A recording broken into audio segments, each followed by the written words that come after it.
Oh. Oh. Hello there, everyone. Welcome to another Sunday stream. There is some big drama going down, and we're going to talk about it because I have come down on one side, and I am planting my flag firmly on this hill, and I'm ready to die on this hill, ladies and gentlemen. I am ready to die on this hill. But first, how's everybody doing? Will Penn, hello there, says, one that pays the bill, same as any other job. I think he's referencing existence there. Looks like chat has gotten just a little bit existential, which is good, Will Penn says she lives, she wakes. I'm actually not long awake. I'm just back from recording a video that you should see early next week. So forgive me if I'm a little bit faded. Often I expend a lot of energy in my videos. You might notice that a little bit. I give a lot. I give a lot when I'm creating content, for sure. So I might be a little bit more snoozy today, but we'll see. We're gonna try and muddle along. We'll try and muddle along. Shazam, says Fast Zombie. Here we go, says Lyman. Hello there. Why is there always drama, asks Mikey. Look, okay, as humans, we crave drama. Like, look at all our television programs. It's all about the drama, okay? This is like my favorite aspect of Smallville. It's all the little drama between all the characters. People love it. And you will find that most people in the hobby and in most things do love a little bit of drama. They really do. They really do. But we're gonna get into the drama today. We're gonna get really deep in there. We're gonna root around and find the culprit, find the villain, and figure it out. Figure out what's right and what is wrong. Hello there, Jose, says she's alive. Yep. Runt Online says, internet drama. Nice. Yeah, everybody loves a little bit of internet drama. Feed says, no clue, haven't looked into this. So I think that at the minute, it's kind of a bit of a high-level conversation that's happening amongst a lot of, I would say almost, it's at the kind of content creator level, honestly. It's not, there is definitely a little bit of discourse about this, generally speaking, but we'll get into it. Brezbar says, hello, didn't know you do live streams. Happy to know you inspired me to join the One Page Rules Pride. Well, thank you very much, Brezbar. I'm really happy to hear that. That's really cool. I love it whenever people have joined. We got a super chat. Papa Nurgle has blessed me with a man cold. Why does it have to be a man cold and not one of his plagues? Well, thank you very much for the donation, Marcel. I really appreciate that. The man cold, I'm aware of it. I know it well. I've heard very bad things about it. I currently am a little bit sickly. I'm a little bit poorly at the minute. I actually woke up today. I went to bed at 3 a.m. I was up all night painting samurai. Was up all night painting little samurai, and then I got to bed at like 3 a.m. You know, sometimes the hobby urge just hits you at like 1 o'clock in the morning, and you just gotta get some painting done. So I was doing that, and then I got to sleep, and then I woke up at 6 a.m. I don't know why the hell I woke up at 6 a.m., but it was absolutely horrendous, and it was hellish, and I was like, oh my god, I've got to do a live stream, I've got to record a video today, like this is not the day to get 3 hours of sleep on. So that's why the live stream's a little bit late today, because I ended up getting a little nap in during the afternoon. So that's why the live stream's a little bit later than usual. Usually I'd like to do them around 4 p.m. BST, but 7 p.m. kind of works too. Plus, you know, it's like, for me, it's evening, so the stars feels more appropriate. So thank you very much for the donation there, Marcel. I really do appreciate that. Bruce Bart, yes, so you inspired me to join the One Page Rules. I'm really happy to hear that. I think One Page Rules is a really fun game. I think it's very accessible, very playable game. It's really cool. And anything that helps make the hobby a little bit cheaper, I'm always in favor of. I'm always in favor of trying to make the hobby as cheap as possible, because we have a massive corporation at the heart of the miniature wargame hobby that is trying to push the expense as high as possible. They're trying to turn this into a premium, deluxe, luxury hobby, and I will not see that. We're in Walmart, baby. I'm walking around. I got my house coat on. I'm in my pajamas. I'm standing in the aisle getting some milk. I'm like, hey, smoking a cigarette, you know, like, welcome to my wargame, bitch. That's me. Gives works of trying to get everybody in tuxedos over here. I'm like, no, not today. Kaylee says Smallville is great. Be loving Welly and Rosenbaum's rewatch podcast while painting. They're doing a rewatch podcast. Okay, thank you very much for that knowledge, Kaylee. I will probably be listening to that myself while I do a little bit of painting. Resident says, hey, my post about this absolutely blew up. Most people were pretty happy, but definitely some strong opinions on this. That's the thing that has really shocked me, I think. It's the strong opinions on it. There are some really strong opinions on this, but we're gonna dive into it. But hey there, Resonate. Well, welcome to the live stream. Red Fox Lady says hello, Discourse. Hello there, Red Fox Lady. Samurai says Anthony. Apparently, he's a big fan of Samurai. Let me ask you a question: Samurai or Cowboys? Who's cooler? Because they're basically the same side of basically different sides to the same coin. That's it.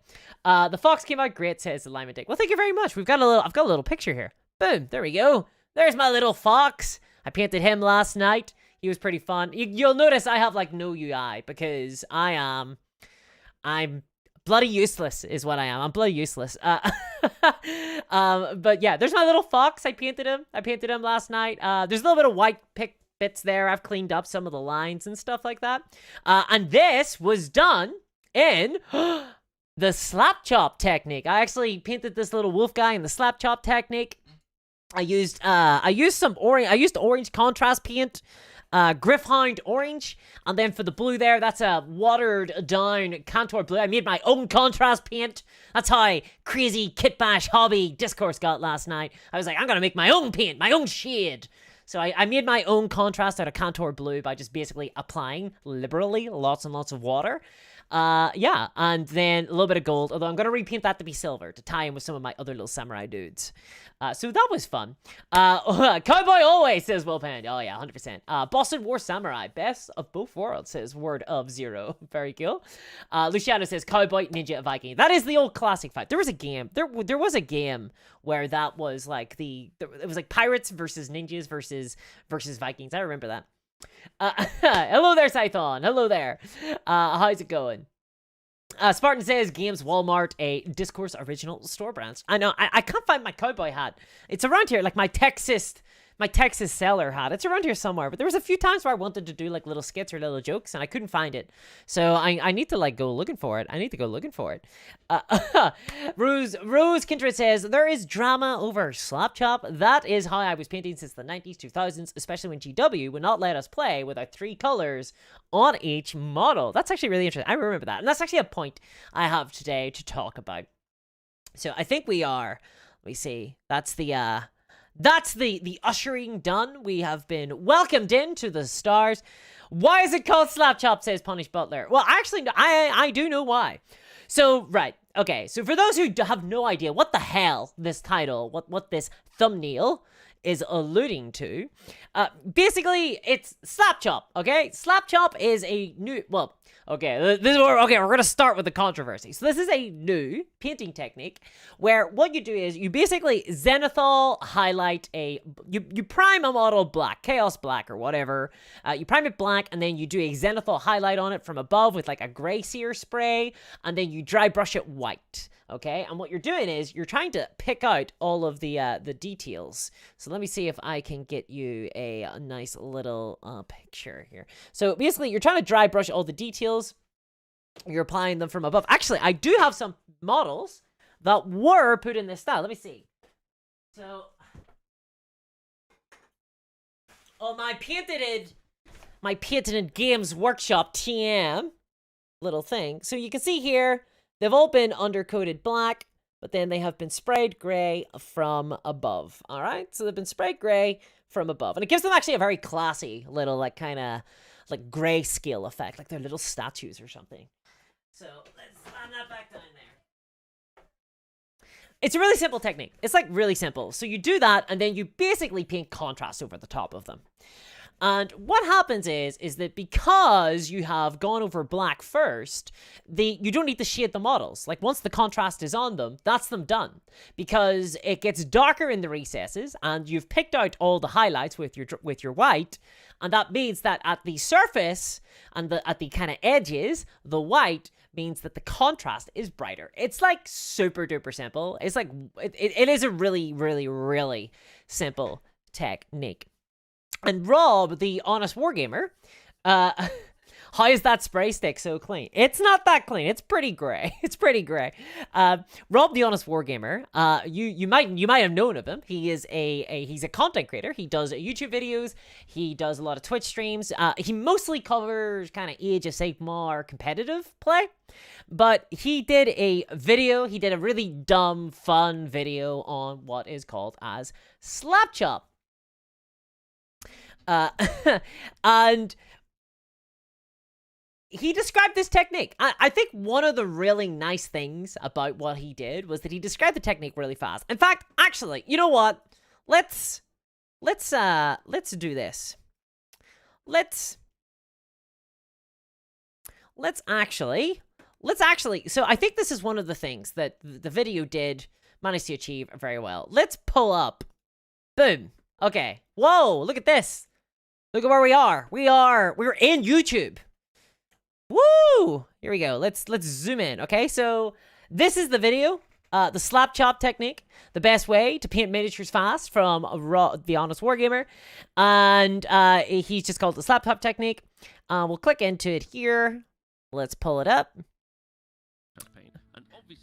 and it is a very quick, it's 16 minutes long, but honestly, really, the relevant bit is right here, I think, and he literally describes the technique in he basically describes the technique in 10 seconds. 10 seconds. Here we go. Very easy. Start by undercoating your model with a black primer, then dry brush a light grey over the top. Then on the edges of your model, you dry brush white, then add all those beautiful contrast paints all over your mini to pick out the details. Then you stick it on a spinny plinth and you impress all of your friends. Boom! That's it. Literally, what? 10 seconds. And he has the technique completely laid out. And what has happened is that this video has kind of taken off, right? This is done really well. I think this is one of his best performing videos. It's got 315k views. And this has become very trendy. This is kind of taken off. You can see a bunch of different content creators are now doing videos on it. Ninjon covered it kind of relatively recently. It's been covered in online sort of publications and things like that. I think Polygon might have done it. Why was Brett there? Is he in the video? No, he's not, but I think it comes up at some stage. So it's very, very quickly. It's very, very quick, very easy to do. And it creates really interesting models. It does. It does. It creates really interesting models. And it's doing... So I would say that this video is doing really well. This technique is becoming very popular among, I would say, a younger demographic in the hobby. It's become very big on TikTok and stuff as well. And it's completely blown up. And there has been a pushback against this. And this is where the drama comes in. So this is where the drama comes in. There's been a big pushback against this kind of SLAPCHOP technique. There's been some very prominent content creators, YouTubers and things, that have been, for lack of a better term, they've been very mean about the SLAPCHOP technique. Very dismissive of it. And I'm not going to actually give you any names here. Chat, I'm not gonna give any names because I don't want to villainize anybody. I don't want to have anybody I don't know being aggressed upon. But there are some really prominent content creators that have been, I would say, pretty grouchy about SLAPCHOP. And I think one of the main reasons, one of the reasons that I have seen for why maybe there's a lot of dislike of SLAPCHOP in the community is that it isn't a new technique. That this is a term that describes an already existing paint style. That SLAPCHOP is older than SLAPCHOP, right? That it has gone by various names in the past. I think underpainting is a name I've seen it called. I've heard it be described as grisaille painting. Grisaille painting. Honestly, this is a term I've never seen before in my entire life. Apparently, it originates in an actual art course. It's an actual artistic technique. But that's way above me. I don't know anything about art. Okay, I don't know anything about art at all. Yeah, people are very salty about this, and this technique has been getting used since for a long time, at least since the 90s. I've heard people say, and that honestly seems to be the main point. That seems to be the main contention for why people really do not like SLAPCHOP. That it is a brand, like a sort of brand for an existing technique, and it's being republicized in a big way. So I think we should talk about it. Basically, I think we need to talk about the kind of saltiness that is coming out from this SLAPCHOP business, because I mean, yes, obviously SLAPCHOP isn't new. This has been around for a while. It's definitely old news to a lot of experienced painters. I think it is experienced painters who are really kind of being like, "What's the big deal? Like, why is anybody talking about this thing? Why are these videos performing so well?" Grizzle painting, yes, Jazz. Yes, Jazz. And like, sure, like the technique is well known. Sure, it's well known. But I think one of the main things that Rob has managed to do with his SLAPCHOP video is literally explain the technique in like 15 seconds. And there is a huge amount of value there in having done that, I think. Another thing that people are saying is that basically it's almost like stolen valor. That Rob has called it SLAPCHOP as if he invented the idea of it. And so people are saying that basically underpainting has been around for a while. This SLAPCHOP is not new, and now you've got this content creator come along who has named it SLAPCHOP, and people are saying, "Oh, you're stealing this idea and you're trying to make it your own." Thank you very much for the donation there. I did buy it by an accident because I have no spray cans. I did it by accident because I have no spray cans. Well, thank you very much for the donation, nevertheless. Grizzle sounds way better than SLAPCHOP, says Word of Zero. Well, Wacky Tube Dragon says, "I think it's all dumb. The name, the hype, and the controversy, all of it." I think, yeah. I think the name as well has caused a little bit of controversy, and we're gonna get into that in a minute. But yeah, there's been a lot of hype. There's been like a lot of positivity around the SLAPCHOP, and I think that there are arguments that Rob, the honest wargamer, has basically stolen this painting style and is now popularizing it as if it's a creation of his. But look, so here's the thing. To put it like really simply, in the actual video itself about SLAPCHOP that I just kind of showed you like a snippet of there, Rob does not claim to have invented SLAPCHOP. Like, he doesn't claim to have invented. In fact, in the video, he claims that he learned it from a Turkish monastery. That he was taught this by a group of monks, okay? So the video itself is kind of a comedic video. It's done very tongue-in-cheek. It's done very silly. And SLAPCHOP as a name was chosen to be a very silly name. And the name is something that people are really don't enjoy. Now, I live in the UK, okay? I have no real context for the SLAPCHOP. I'm aware that it has been used as this infomercial kind of like product that it has like a reputation in I think it's the US, like in the American community, right? Jared Douglas says, "I'm new to all of this, but isn't SLAPCHOP just how you're supposed to paint with contrasts?" And people say this, like, isn't underpainting, isn't grisaille, isn't SLAPCHOP, isn't that basically the sort of standard technique of SLAPCHOP, of contrast painting? And no is the answer, no. Contrasts are not meant to be painted that way, or at least they were never sort of envisioned to be painted that way. They have always been sold by Games Workshop as being just a one-and-done coat of paint. Games Workshop have never particularly said to highlight using zenithal.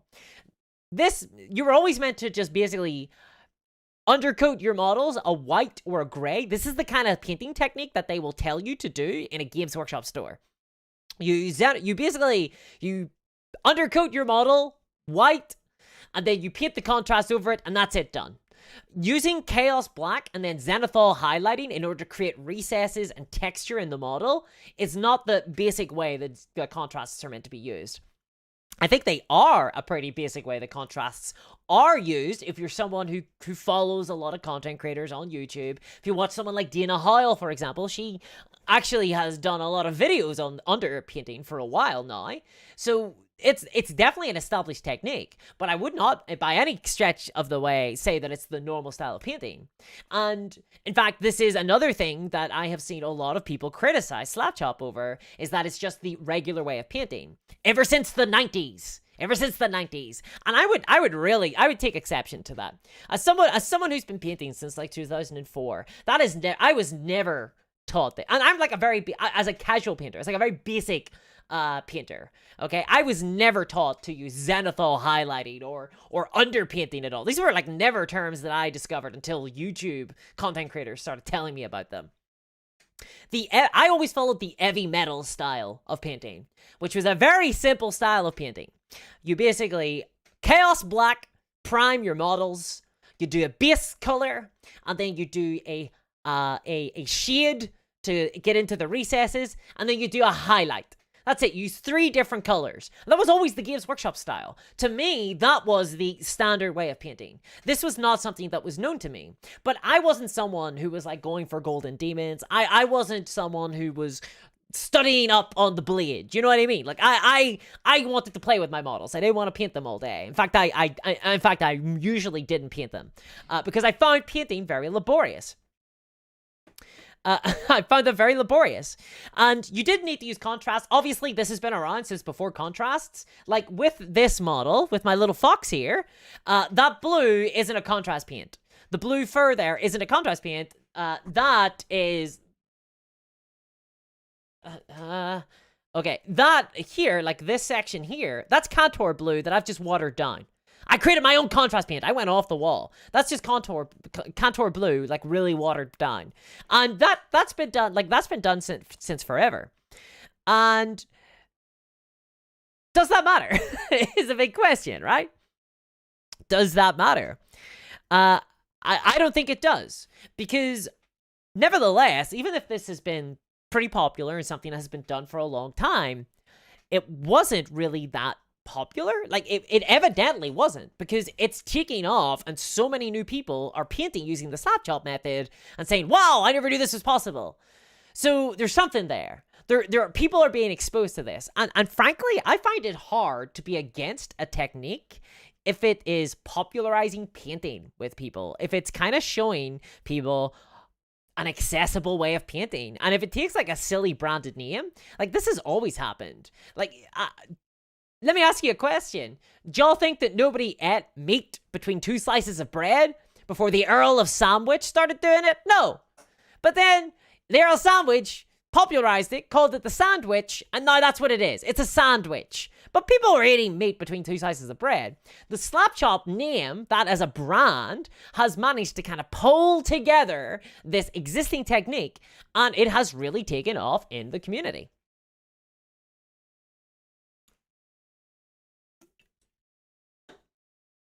Elset says, I've been using SLAPCHOP since I got contrast paints a year ago. It's quick, easy, low effort to get cool looking painted minis.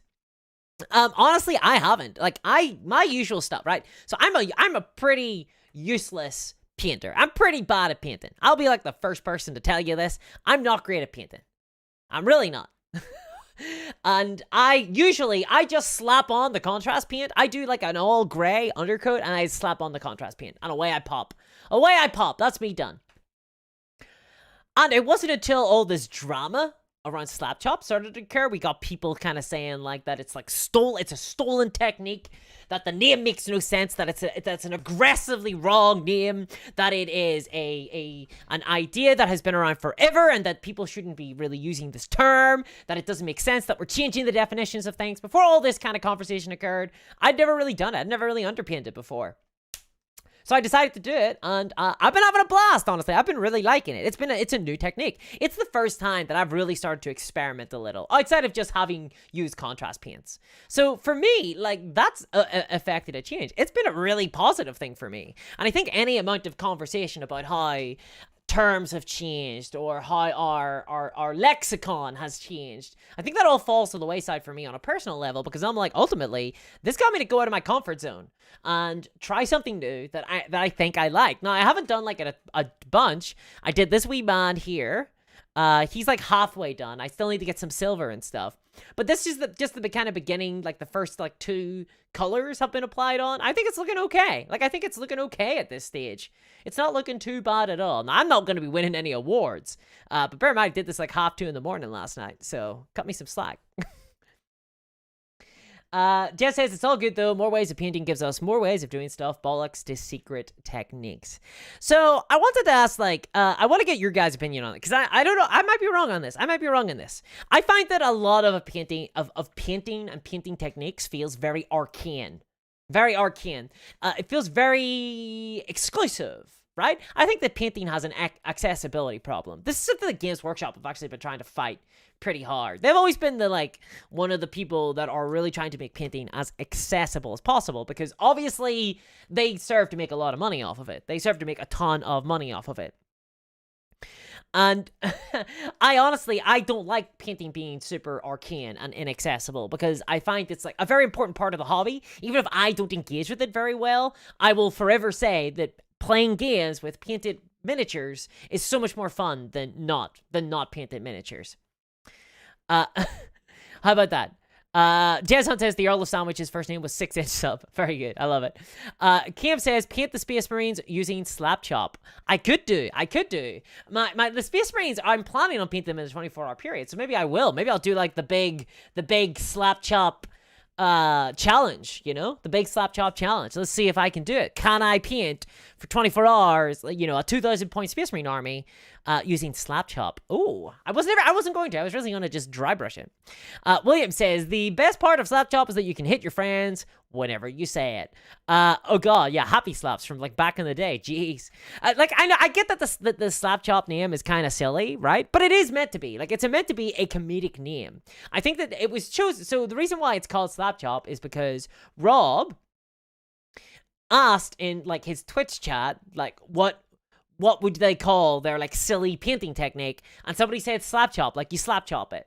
And he was like, damn, okay, that sounds good. And that's it. Like, literally, that's why it's called SLAPCHOP. It doesn't have any real other meaning other than that. And it sounds like a fast, fun name. And I think it really did take off. It's similar to dry brushing. Like, the term dry brushing is very easy to understand. I think slap chopping is the same. It's just like, boom, boom, boom. You just slap a bit of paint on there and off you pop. Off you pop. Bleepin says, I love your channel. Hi from Australia. Youth seem to have a label for everything. This has been around forever, and Rob has done what every painter should do. He took care of his community.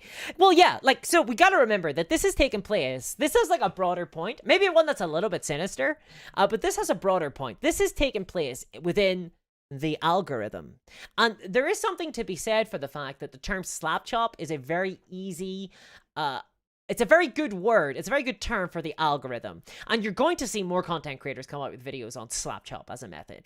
And the reason why is because it's very trendy. And when things are very trendy, content creators are going to do videos about them. And like, I'm not like throwing shade on content creators here. I'm like, I do it too, right? Everybody is trying to remain relevant. We're trying to keep up with the latest sort of things, because there is such a thing as, search terms come in and out of relevancy. You'll find a lot of content creators actually track search terms.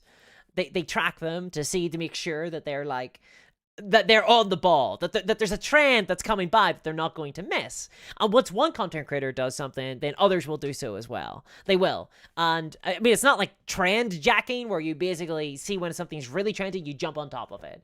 And that's not necessarily a dirty thing, but the term SLAPCHOP is going to get Googled a lot more. And what that means is that content creators are going to try and jump on top of it. I'm afraid to say, anybody who does not like the word SLAPCHOP, I'm afraid to say it's too late. It's done. This is how language is made. This is how it happens. This is how a term is invented. Once it is spoken and everybody agrees that that's the name, it's done. It's over now. You can't fight it. It's unfortunately, it's over. This is how kind of language change and evolves over time. It does. Like, people in the future will probably say the SLAPCHOP is a type of grizzle technique, or whatever it is it's called in like the fine art world. They'll say it's very similar to the grizzle or old. Oh, you might remember it as underpainting. Oh, you old foggy. But now it's SLAPCHOP.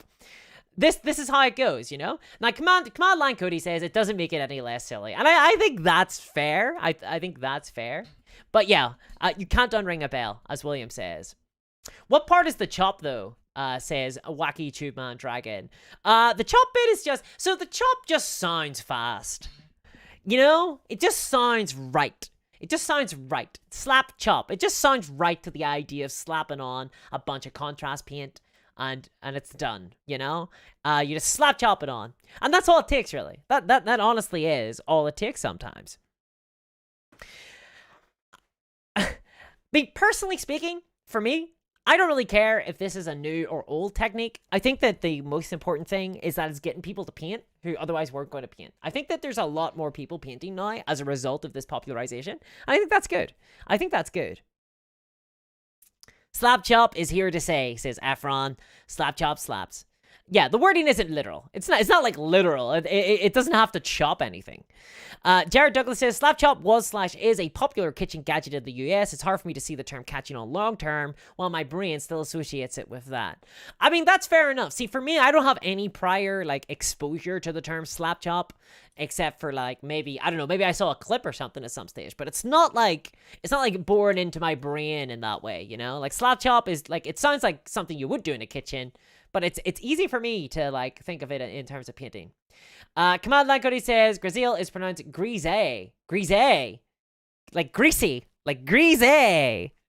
NASA Joe says, you're chopping time because it's quick. Yeah, I'll buy that. Chris says, all hail Dana Hyle, queen of the underpaint. I'll drink to that.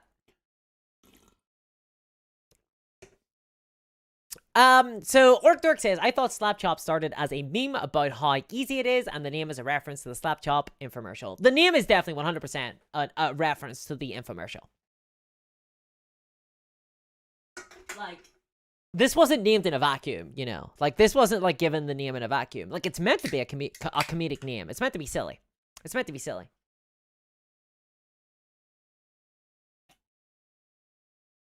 And I'm glad that it's taking off. Like, I am glad that it's taking off. And I don't think that... So I've heard... There has been an argument that basically you could do this with anything, right? Like, you could change the name of dry brushing to something else. And it would be a little bit dishonest to do that. If I were to say... So, for example, like, let's do, like, a hypothetical. If I were to take dry brushing and I were to come out tomorrow with a video about dry brushing, but I were to give it like a different name, and I were to say, here is this technique that I know. Here you go. I call it the, I don't know. I call it like a different name, the dry brushing. People we'll call it wet slicing. So I wet slice all my models. It's ironic because actually the brush is very dry. Would it be dishonest for me to do that? Yes, if I kind of was aware that there was a name for it, right? Like, if I kind of knew that it was called dry brushing, I guess. But I also don't think it would take off because dry brushing is a very good name for what dry brushing is. Like, I think it has utility. I think the name SLAPCHOP has a ton of utility. I'm not surprised that it's taken off. I think SLAPCHOP is a very memeable name. It's a very quick and easy name. It's a very algorithmic name. It works very well in the algorithm, which is what I was kind of referencing earlier. It works very well in the algorithm, whereas underpainting maybe doesn't. Spaffing, says Jonathan. Yeah, that's the new dry brush. It's called spaffing. Tickle pigmenting. Yeah. Get your minis painted and play some nice looking games, says Jazz. That's 100% my opinion of it as well. I'm a little bit surprised at the vitriol that I've seen online about SLAPCHOP. There's been like people really don't like the term SLAPCHOP, and that kind of surprised me a little bit. I honestly didn't think it was that offensive. I think personally, this is just personally, I think some people are jelly. I think some people are jealous. I think there's a little bit of bitterness going on around. I think that some people are jelly-welly. They're like, damn, I knew about this technique. I knew all about underpainting. Why couldn't I have created a video where I succinctly explained it very quickly and got like hundreds of thousands of views? God, you know? And like, I get that. Like, I get that. Like, there is an annoyance being like, I knew about this thing. I wish I had have capitalized on that knowledge. And in this case, lots of people knew about the thing, so lots of people didn't capitalize on their knowledge. But ultimately, I think that the actual video that Rob put out was good. Like, I think it was a very good video, and I think that it really succinctly... Like, I don't think I would have done a video as good as that. I don't think that I would have been able to do a video that was able to quite succinctly explain the technique very well. So I think it definitely deserved to have, like, taken off in the way that it did. And clearly it's resonated. It's clearly resonated with lots and lots of people. Zoe painting, Zenithal overpainting. Too complicated, I think. Zenithal overpainting. Too complicated. Highlight, yeah. But I like it. I like it, though. I can see the etymology of it. I like it. Rising Ape says, surely any names that put people off painting by being too complicated / fancy are a bad thing. If you insist on using them, does that make you a gatekeeper? Not necessarily, but it's interesting. So sometimes we do need complicated words, right? Like sometimes we need complicated language to describe things precisely. If we want to be really precise, we need certain types of words. And you'll often find things like philosophers and stuff, for example, will invent words to describe things that they're explaining. And that can make a lot of like philosophy very complicated to indulge in. But it's not just philosophy. Like you'll find it in law as well, or like lots of other things. Like I guess like engineering and stuff. I don't know. I have no experience with engineering, so I couldn't say. But I imagine most technical fields have a lot of very complicated, precise words because they're getting into the weeds of things. They're trying to be as indulgent as possible. They're trying to be as precise as possible. And so it's very important to be very technical in the words that they use. And as a result, oftentimes, a lot of those things are not very accessible. They're hard to get into. There's like a sort of a diction that is popular in those fields that maybe people from outside them don't understand. Like, personally for me, if someone came up and said, is that a brise painting? I would say, no, I have painted this with contrast paints. But I would have no idea what they mean. And I don't think that the term brise is going to take off. I just don't. I don't think that it's very algorithmic friendly. I think a term like SLAPCHOP is funny. It's memey. And precisely the reason why a lot of people don't like it is precisely the reason why it's taken off. And it could be, guys, that this is a little bit of a generation thing. It could be this is just a little bit of a generation thing. Slapdash painting. I do kind of like that. I kind of like slapdash painting, yeah. The German language, Rick Rogers says, oh my god. The German language, why are we bringing that up? Unsearchable says, it's so strange that people are mad at underpainting. Dana Hoyle had a video on it ages ago, and it's just another method that already gets used in fine art. Why are people so mad? Well, it's not that people are mad. In fact, I think that if the video had been called underpainting and it had done really well, I don't think there would have been half as many people that were annoyed. I think people were annoyed because Rob kind of invented a term for an existing technique. But to be honest, I don't know if it was quite settled. Like, we've already heard, like, this technique be called, like, two other things now, underpainting or brise, and now SLAPCHOP has basically beaten them. It's beaten them. It's now the term for it. Overboard Miniature Gaming says, I don't like the name myself. I seen that guy's video when they first came out and was like, okay, that's the only way I've been painting for a while now, but okay, let's call it a stupid plastic chopper. Like, that's fair enough. I think that, like, there's definitely a subjective taste thing going on here as well, where people just don't like the name SLAPCHOP. I think that's fair. Like, I think that's fair enough. I think that it's just one of those things where it's going to become part of the lexicon of painting. So, yeah. it's like, it is coming. Malcolm Foro says, here be painters, for I bear the word of truth. Embrace wet palettes and mixing basic colors. Yeah, like, actually, I think this is like, I know you're making a little bit of a joke there, but I think that actually is a really good point. So does anyone remember two thin coats? Like, this is exactly the same thing. People have been doing two thin coats for like years, right? But it took someone like Duncan Rhodes to popularize the idea of it by kind of giving it a pithy little name. Now, obviously, two thin coats, it's not like as pithy as SLAPCHOP, but it's a quick little snippet that gets lodged in your brain and you remember two thin coats. It's memeable, you know, it's memeable, and it becomes really popular. SLAPCHOP is this generation's, this year's two thin coats, to be honest, because two thin coats were always around. Like, people were already watering down their paints, but it was just something to remember. Comset says, in communicative algebra, the terminology for modules is kind of misleading. A lot could be got by the vector space terminology, but having its own terminology kind of makes it harder for students. Like, I get you there. I get you there, for sure. For sure. But Malcolm Forrest says, in Polish, we have very stupid names like painting techniques, like Lazranek and Lawowani. I have no idea what they mean. Monkey Brain says, buying a wet palette is gimmicky. Maybe I made my own wet palette. Cut down a plastic takeaway carton and add some kitchen roll, greaseproof water and paper. Here is my dark secret. I don't use a wet palette. In fact, I don't use a palette at all. I paint straight from the Citadel paint pot. And if I'm not using a Citadel paint pot, if I'm using something like these, like Vallejo, I will instead just spray it out onto a bit of kitchen roll. And I'll just do it there, and I'll like do it all. I'll like water it down that way. So what I do is I take my paintbrush, I dip it into the paint pot, and then I dip my brush into my water, and I water it down that way. That's how I water down my paints. Is this wild? Is this wild? Are you all learning a dark secret? Yeah, it's savage. Absolutely savage. I'm like, I don't even care. I'm like I'm off the wall here, guys. I'm off-road all times. Hell yeah. She's a straight Potter. Cancelled. No, don't cancel me, bro. Don't cancel me. Two thing codes. I've been painting minis for 12 years now and only heard the term in a recent Ninja video. I'm just not a name guy, so I don't pay any attention to all the naming things. I think that's totally fair. Contrastly, like, it wasn't until I saw that Rob's video that kind of quickly did the underpainting, kind of described it really quickly and succinctly, that I started trying it out. It kind of got me to try it out, you know?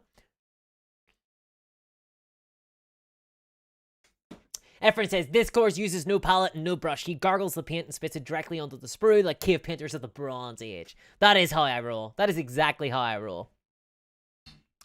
John James says, no wonder you struggle painting. Honestly, I found that I struggled more when I was trying to do all, like, the dry brush and, like, wet palette things. It just all took too long. I just couldn't be bothered. I couldn't be bothered, like, maintaining wet palettes. I couldn't be bothered, like, basically, like, maintaining dry palettes. I just go. I just go. Whenever I'm in the mood to paint, I just go for it. And I just go straight into the pot. I'm like, wah! I just got impatient, basically. I'm too impatient to paint. Which is why the SLAPCHOP technique is working out for me so well. Pixie says, oh god, the way you paint makes me so sad. Honestly, don't try it out yourself. You might find that you actually quite like it. I find that it cuts down on a lot of needless like pitter patter, basically. I don't feel like a wet palette is really that necessary. I think it's been oversold. I think that the last generation of painters have like, I always painted out of the pot. Like this is not, like, I've been painting out of the pot for, like, years and years. And that's kind of how I was taught, honestly, in a Games Workshop store all the way back in 2004.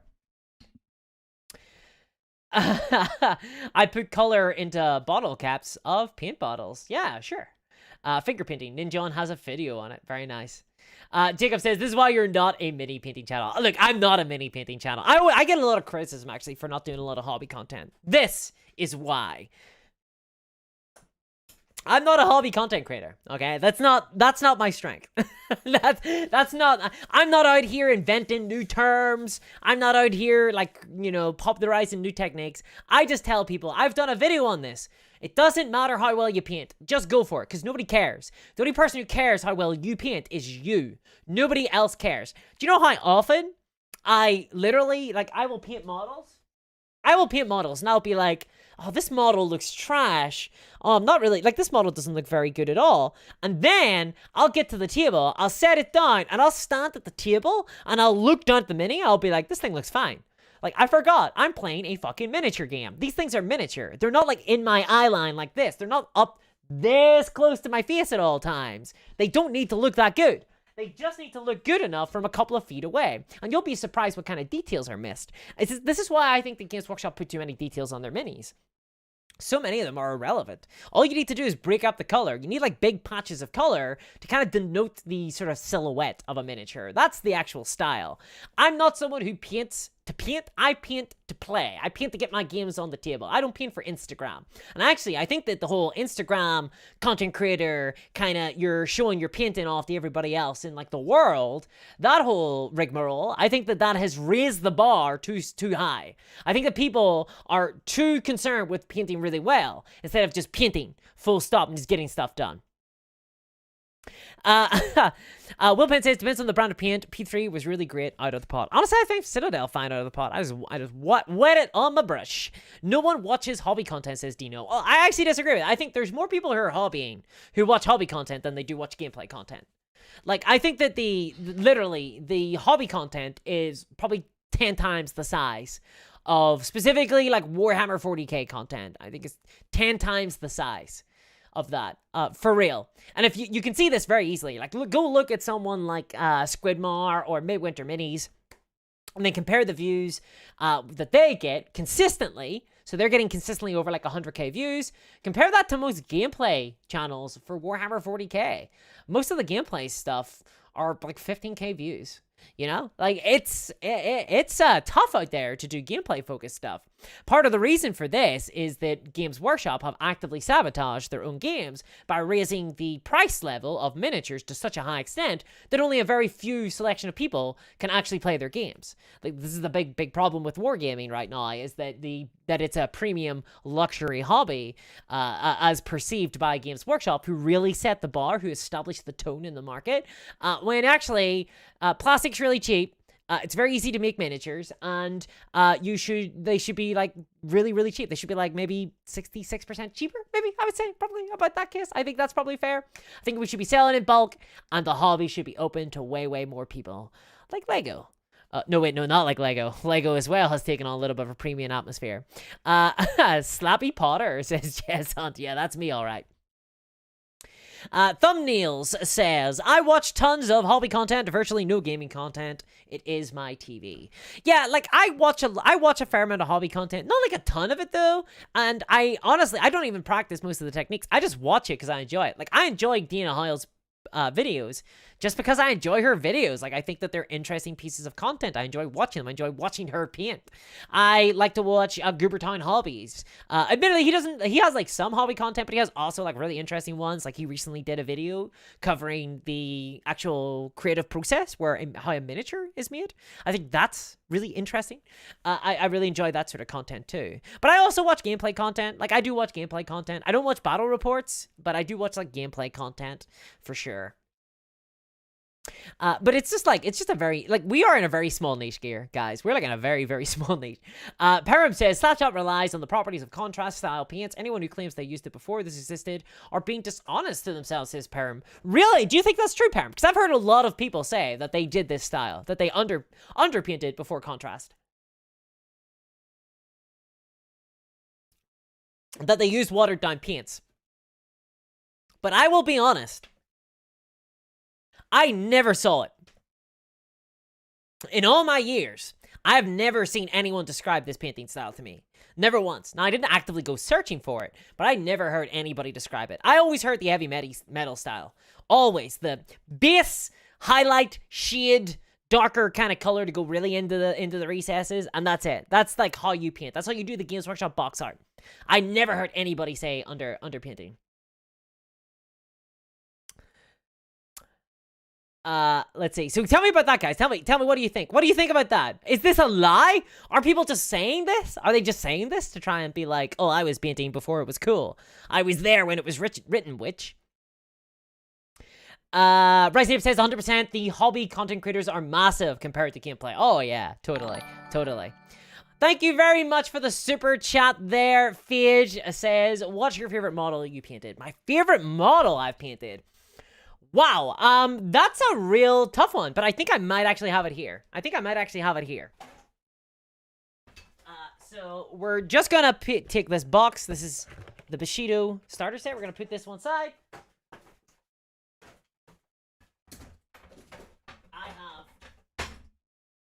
I have this dusty Quality Streets box here, so you can tell that it's from last Christmas. Let's open it up. Let's see what we've got here. Yeah, here it is. Okay. So she's a little dusty, but I think this is my favorite model. This is Harley Quinn for the Batman Miniatures game. You can see here, you might not be able to see her very well with the green screen, but that's Harley Quinn. She's on top of a big, like, clown house. It says fun. She's got the classic black and red color scheme there, the Harlequin outfit.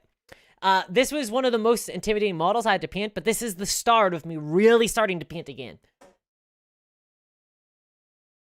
Like, really putting the effort in. And I think that it came out really well. I think I painted around the same time this Joker model, too.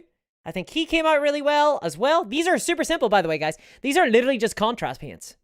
Just contrast. One coat. That's all it was. Just one coat of like a purple. And one and done. And that was always how that's how I got back onto the painting ladder. So thank you very much for the donation, Phage. And yeah, like that's it. That's probably the model, like, off the top of my head, I'm probably the most proud of. That, or my Beast Lord. My Beastman Beast Lord. Here, I think he came out really well. I'm not sure if you can see him very well. But he's got a nice little, this guy is called Bloody Tom. And,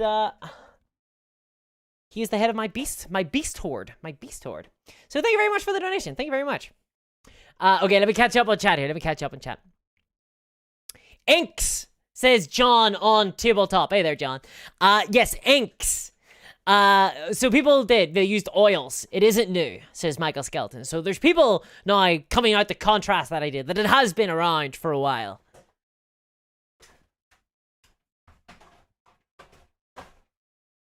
Before contrast paints.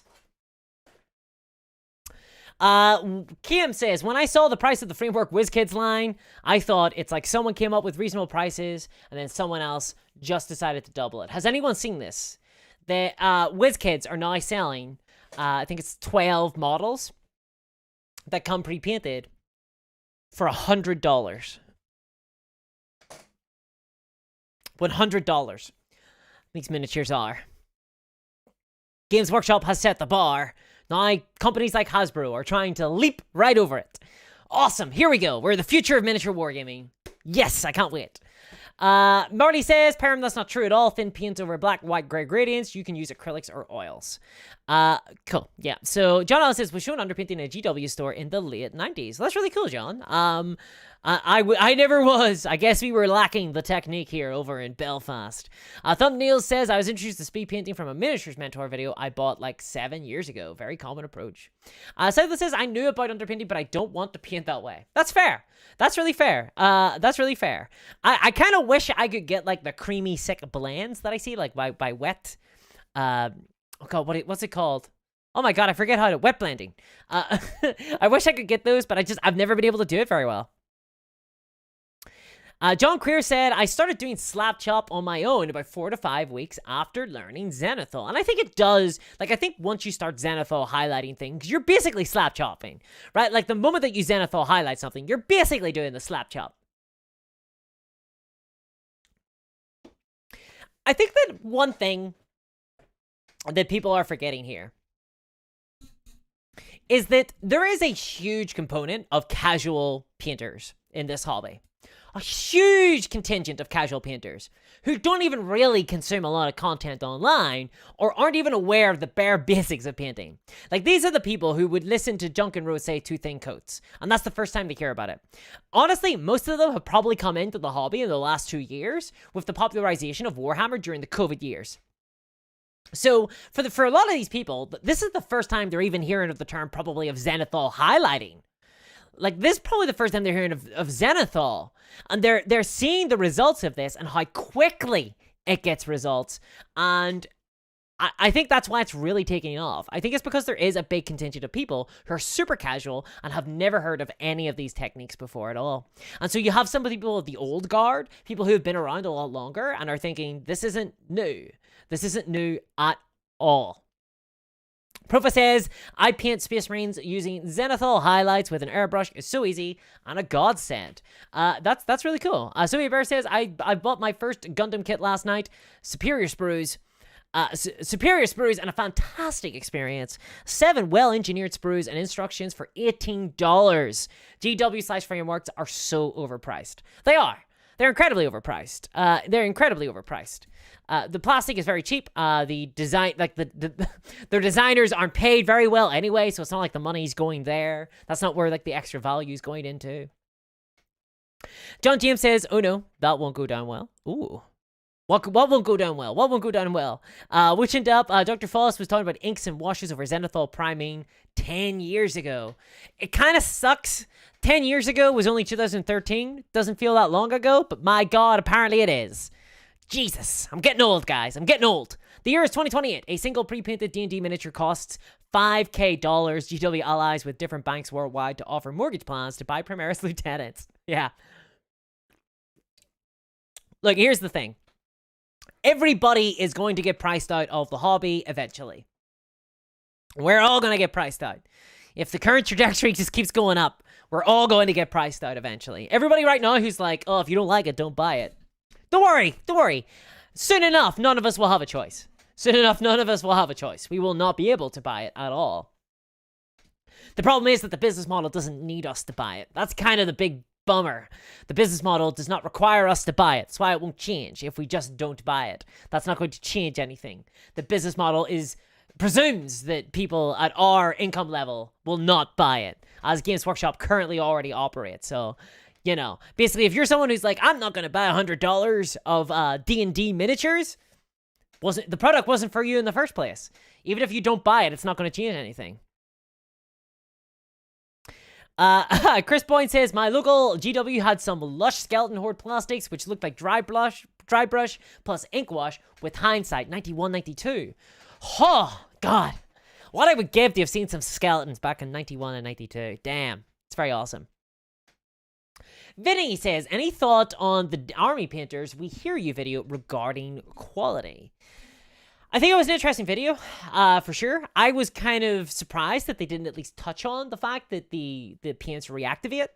Army Painter have still been pretty determined, like pretty consistent in that they're saying that the whole reactivation issue is intentional. I'm not certain, though, about that. Marcel, thank you very much for the donation through the super chat. Thank you very much. Says, I got in around Dark Vengeance when the Dark Eldar got new models, and that's what I started, brought so many books and watching videos. Huge learning curve. There is a huge learning curve. Not like to every single aspect of this hobby. I totally agree with you. Marcel. Thank you very much. I think it's very easy to forget if you're someone who's like been in the hobby, if you're like aware of like Warhammer, you're aware of, you know, I think most war gamers are aware of Warhammer to some extent or another. If you're like already kind of familiar with the settings and stuff, I think that it's like there is actually a huge barrier to entry, and I will be exploring this. I think that a really interesting piece of content will be what it's like to start wargaming as a new person, as a new player, and I'm probably going to do a video on it, probably going to do like a little project. I'm going to try and start anew and see kind of what the price would be, how much it would cost me, what kind of learning curves there are, because I think there's like a ton of them that go very much unnoticed by people who have been in the hobby for a long time, for sure. But thank you very much for the donation. I really appreciate that. Would people buy used Gundam, says Quick DIY? I imagine not, because I think the Gundams, a lot of the kind of strength of them is that you build them. Apparently they're very, very fun to build, is what I've heard. They're like they're actually like a really enjoyable kit to build. Inks Glazes, washed over Zenithal, old, contrast, new.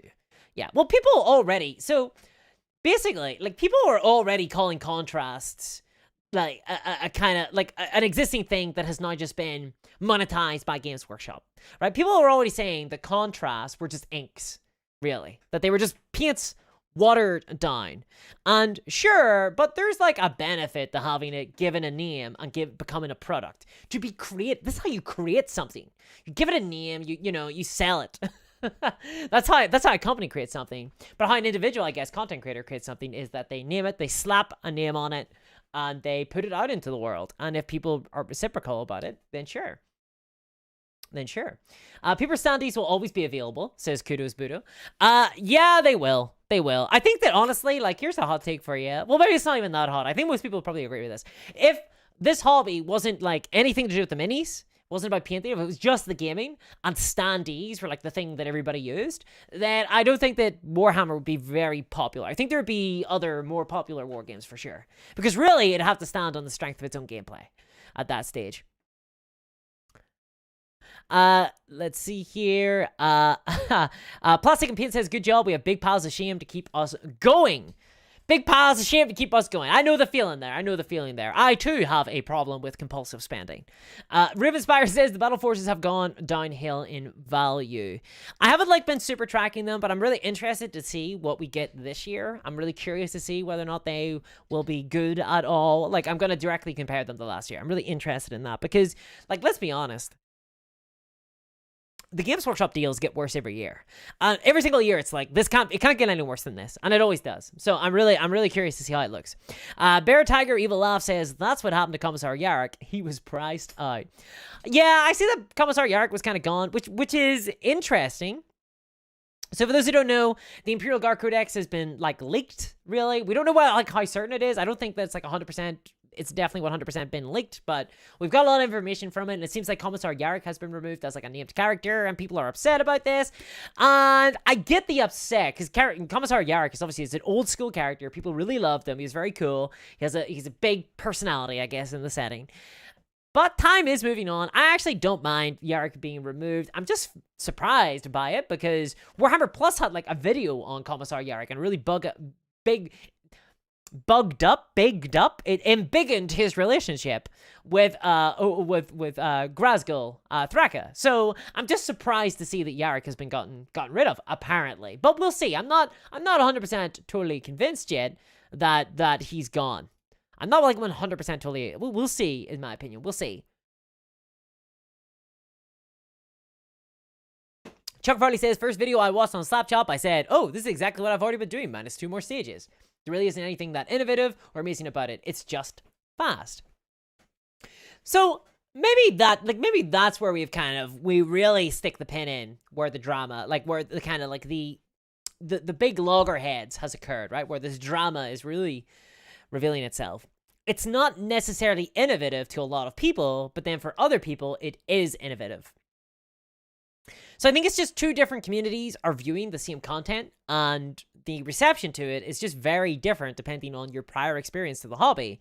I think amongst a lot more of a casual player base or people who just are maybe newer or just happen to have never been exposed to it, it's a big deal because it's really revolutionizing how they're painting in the same way the contrast paints really revolutionized painting for people who weren't aware that you could just wash down your paints and it would kind of become its own highlight and shade all in one. And that's revolutionary for people.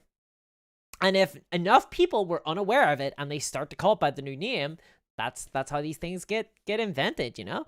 And I guess the innovation really is just in exposing people to that idea, if you get me.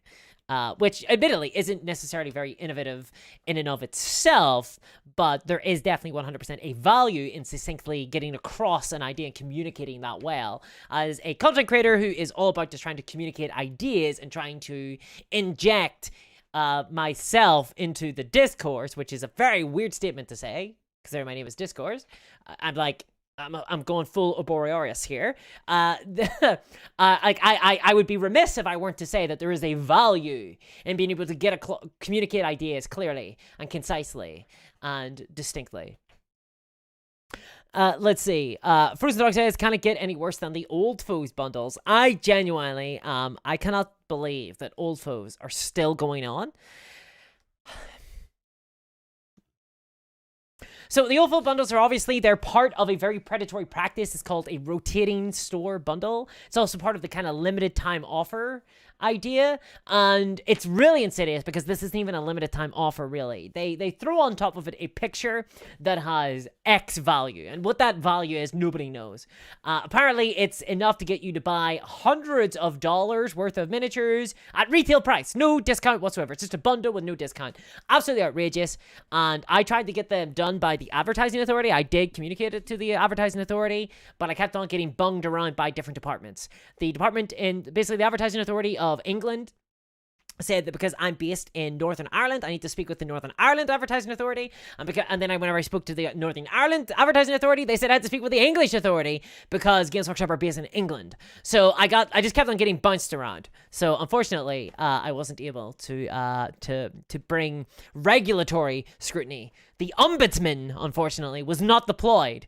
And alas, he did not use his long, crooked stick to take revenge upon Games Workshop.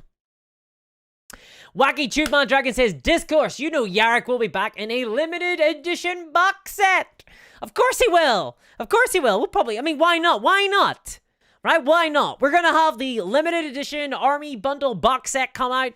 Oh, you want to buy your new Guardsman? Well, buy it in the new box set. I mean, like, the Votan haven't even been released yet. We still got this Army box floating around. It's been around for, what, how long? Like a month now?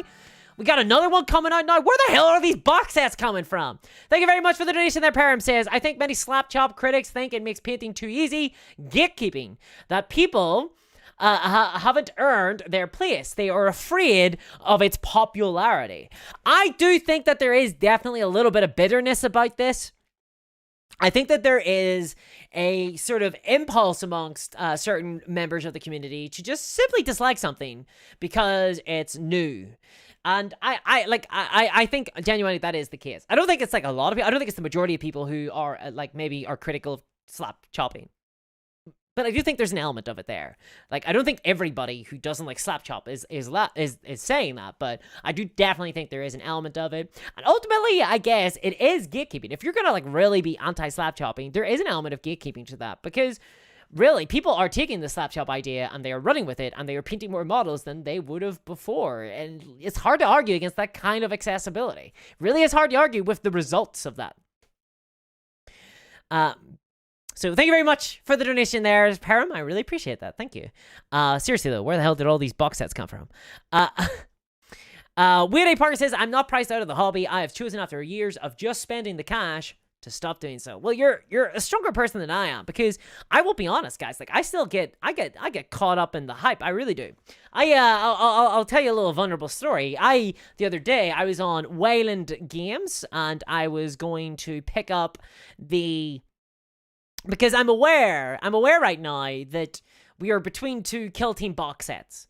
We've got two Kill Team box sets. We have Into the Dark, that box set, and we have the Kazurgen box set, the Shadow Vaults box set.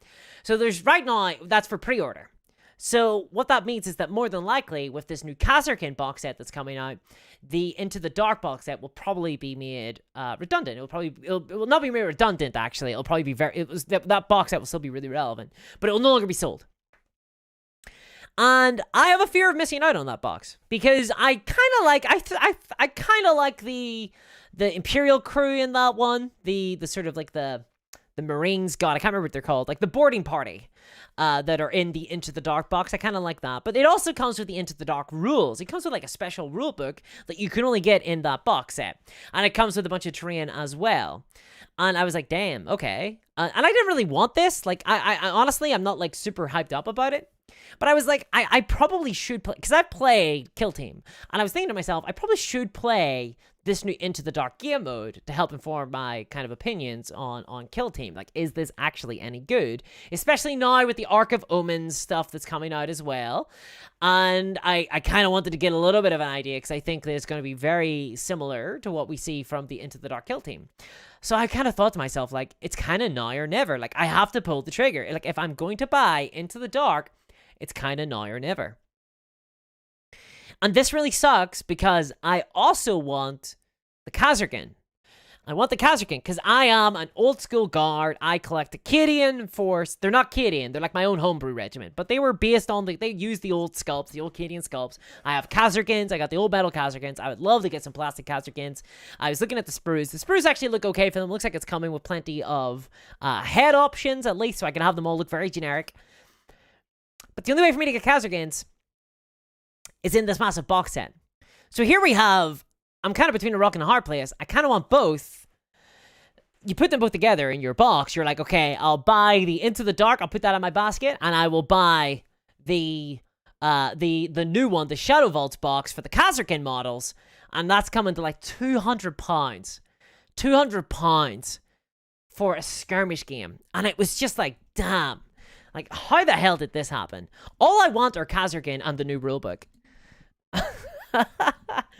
And, like, I can't get those without buying in. And then there's this element of FOMO that comes in, where I know that the box sets, the bundles are going to go. And if I want to buy the rulebook, it's cheaper for me to buy the bundle, in theory, but it'll be more expensive overall, right? The price will be so much more expensive. And the honest to God answer is, I can't afford to buy them.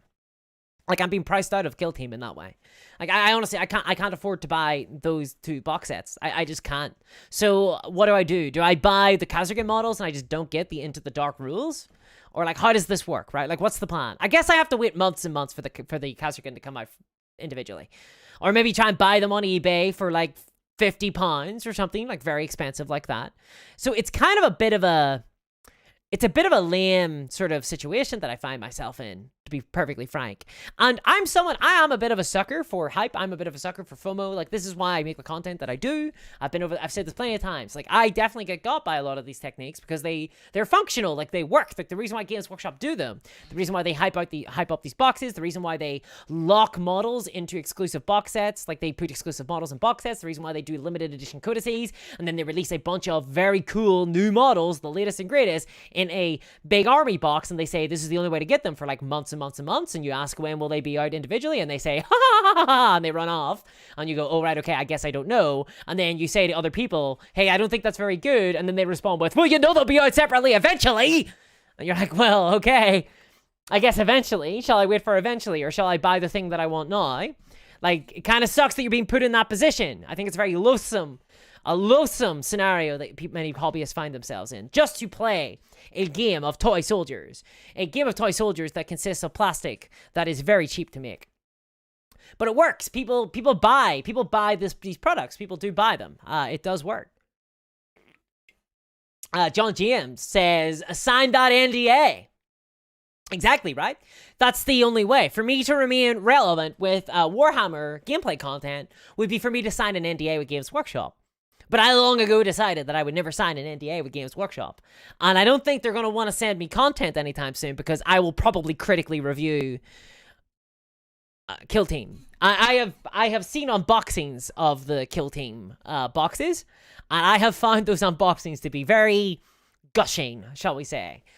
Maybe exceptionally positive. And I don't mind hobby positivity. I find it a bit loathsome, though, whenever it's kind of used as a bludgeon against people who are being critical. I don't think that everything is positive. I don't think everything should be positive. I think that sometimes we should demand better. I don't think we should just accept things because they are the way they are. That's how we normalize bad behavior. That's how we get the video game industry. I was around with World of Warcraft in the bad old days when Games Workshop, Jesus, now there's a Freudian slip.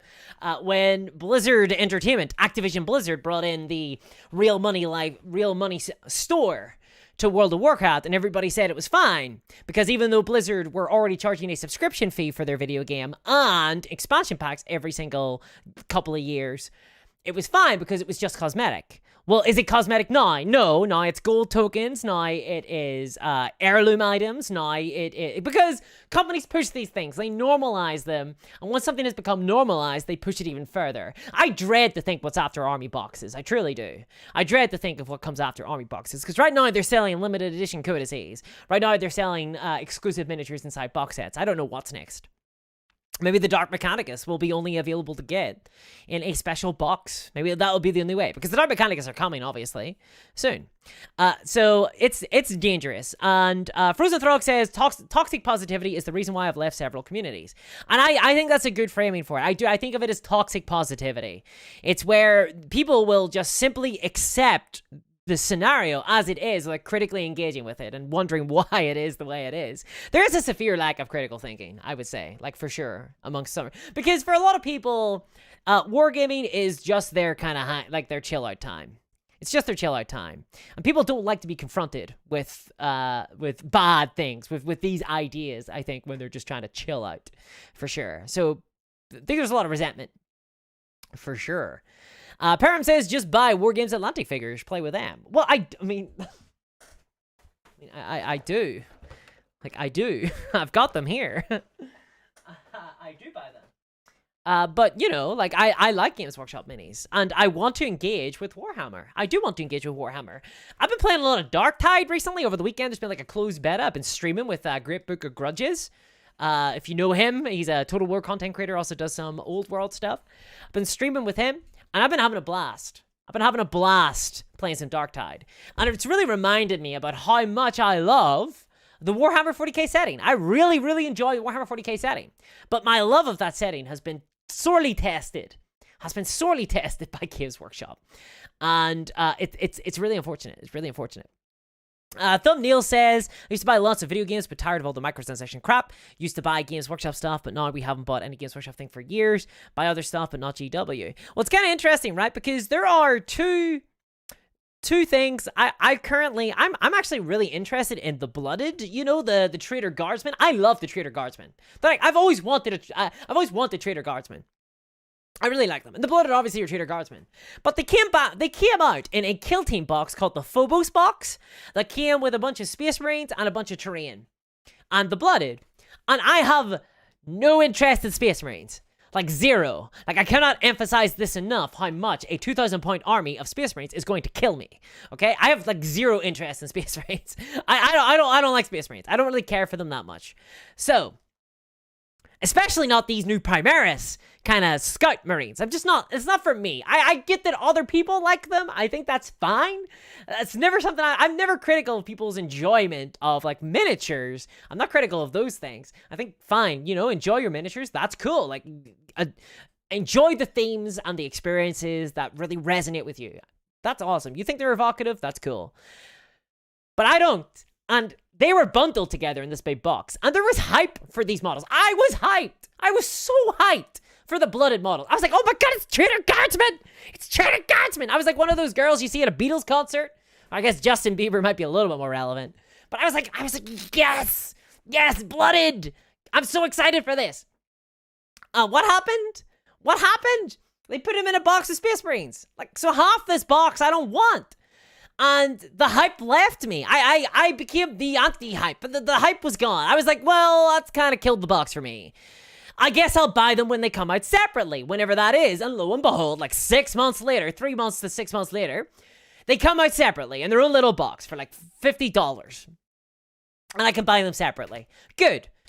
Good. They should have always been sold separately, because what's happened now is the hype is gone. I'm over it. Like, I haven't bought these models because I have nothing I would play them in. Maybe I'd play Kill Team at some stage, but I'm busy with other games right now. And, and also, we're in Into the Dark now, so, like, that all gameplay, that's bloody useless now. That's all relevant gameplay now. We're, like, Into the Dark. We're doing corridor gameplay now. So, the hype left me. I ended up not buying the blooded, but I would have bought them at the release. Like, if they had been released separately at the time, I would have bought them, because I would have been bought into the hype, because hype works. Hype works. But Games Workshop are happy for the hype to work to get people to buy, like, 3 times the amount they would usually buy. They just want that. Like, that's what they really want. Let's see. Idle Bread says gaming. I respond to that with bread. Jack Gary says, I usually just wait until someone gets peeved and sells their minis on eBay. Like, eBay's good and all, but it's not something I think we should expect. There's always this argument that, you know, oh, it's in a bundle, we'll just buy it on eBay. But eBay, I don't think we should expect consumers to, like, have to go to secondary markets to buy miniatures. I don't think that that's a fair requirement, really. I think it hurts. It hurts maybe less seasoned hobbyists too. It hurts more casual hobbyists. I don't think it's fair to expect hobbyists to go to secondary markets. Kaylio says, I've seen some drama here and there.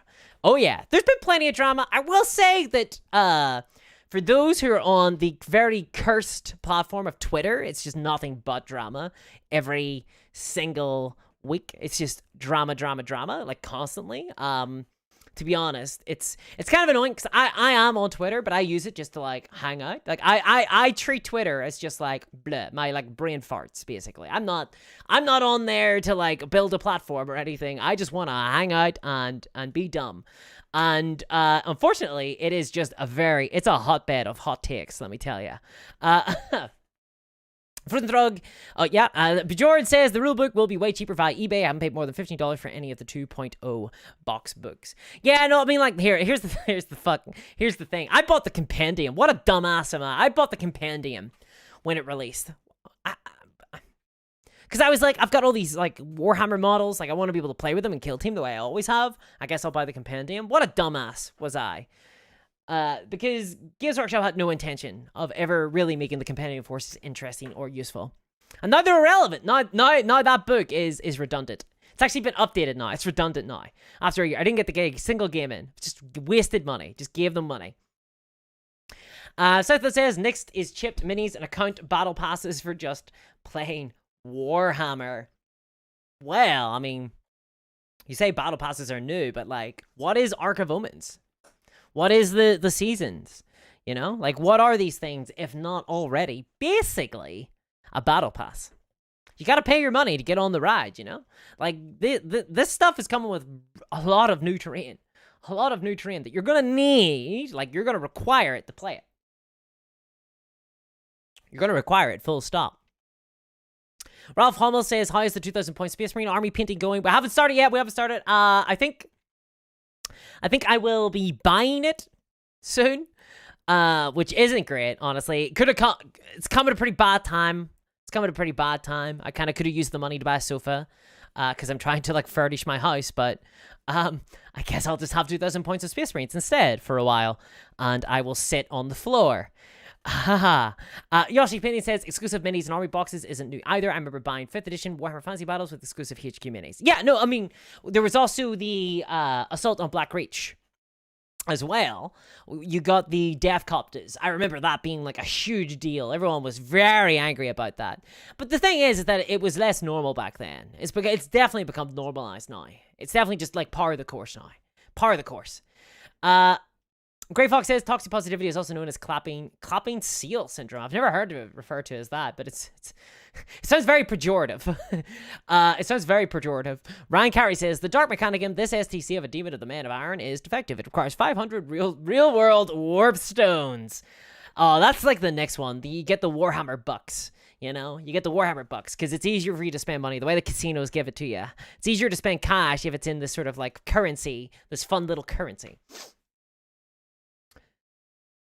Param says, I understand. I guess just at one point you have to vote with your wallet, let their stock price take some hits. You can't really vote with your wallet, though, because people right now who aren't buying Warhammer, that's okay. Games Workshop have figured that into the equation. Like, you're not the target audience.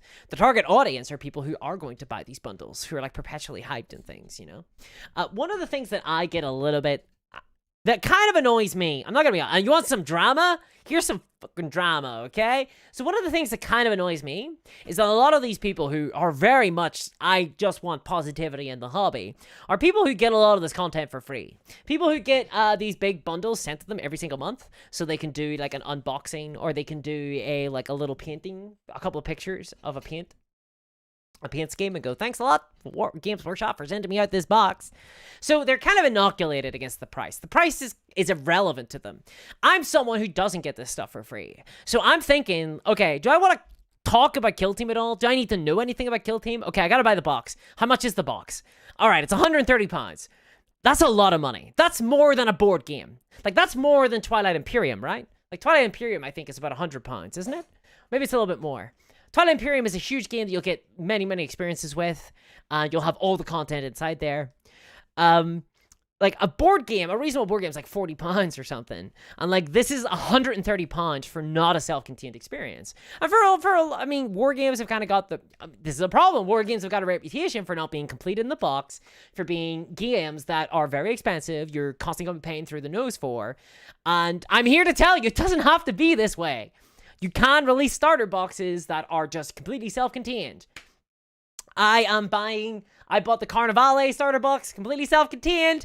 You don't need anything else. I played a ton of fun games with the 2 full gangs in there and all the terrain inside. It was a ton of fun. So it's kind of rough because we're basically not the target audience a lot of the times. And and the people who are, what is it, clapping seal syndrome? I don't know, that feels very pejorative to say, but there's a lot of people out there who are very much, don't be negative, is how they'll put it, don't be critical at all, while they get the free content themselves, which I think is a little bit suspect. Ross says, not in the slightest will we be the last generation. Not at all. Kill Team Morok is the blooded set, says George. Okay, thank you. I thought it was... the Phobos is the Space Marine name, right? It's Morok then, I guess. Or there's Nakmon, there's Morok, there's the other one. Jacob says, I'll happily paint your 2,000 points for you. No, this is my burden to bear. Let me give it to send me the Marines. I just like painting them in weird ways. This is my cross to bear. I got myself into this mess. I'll have to get myself out. William says, you know I have a 2,000 point interest in Space Marines. Yes, unfortunately I do. Frunzdog says, hey, those death copters were cheaper than buying the metal ones individually. Yeah, I guess. John James says, forget the sofa and just have a large gaming table sorted. That's the plan. Like, I do plan on having a gaming table.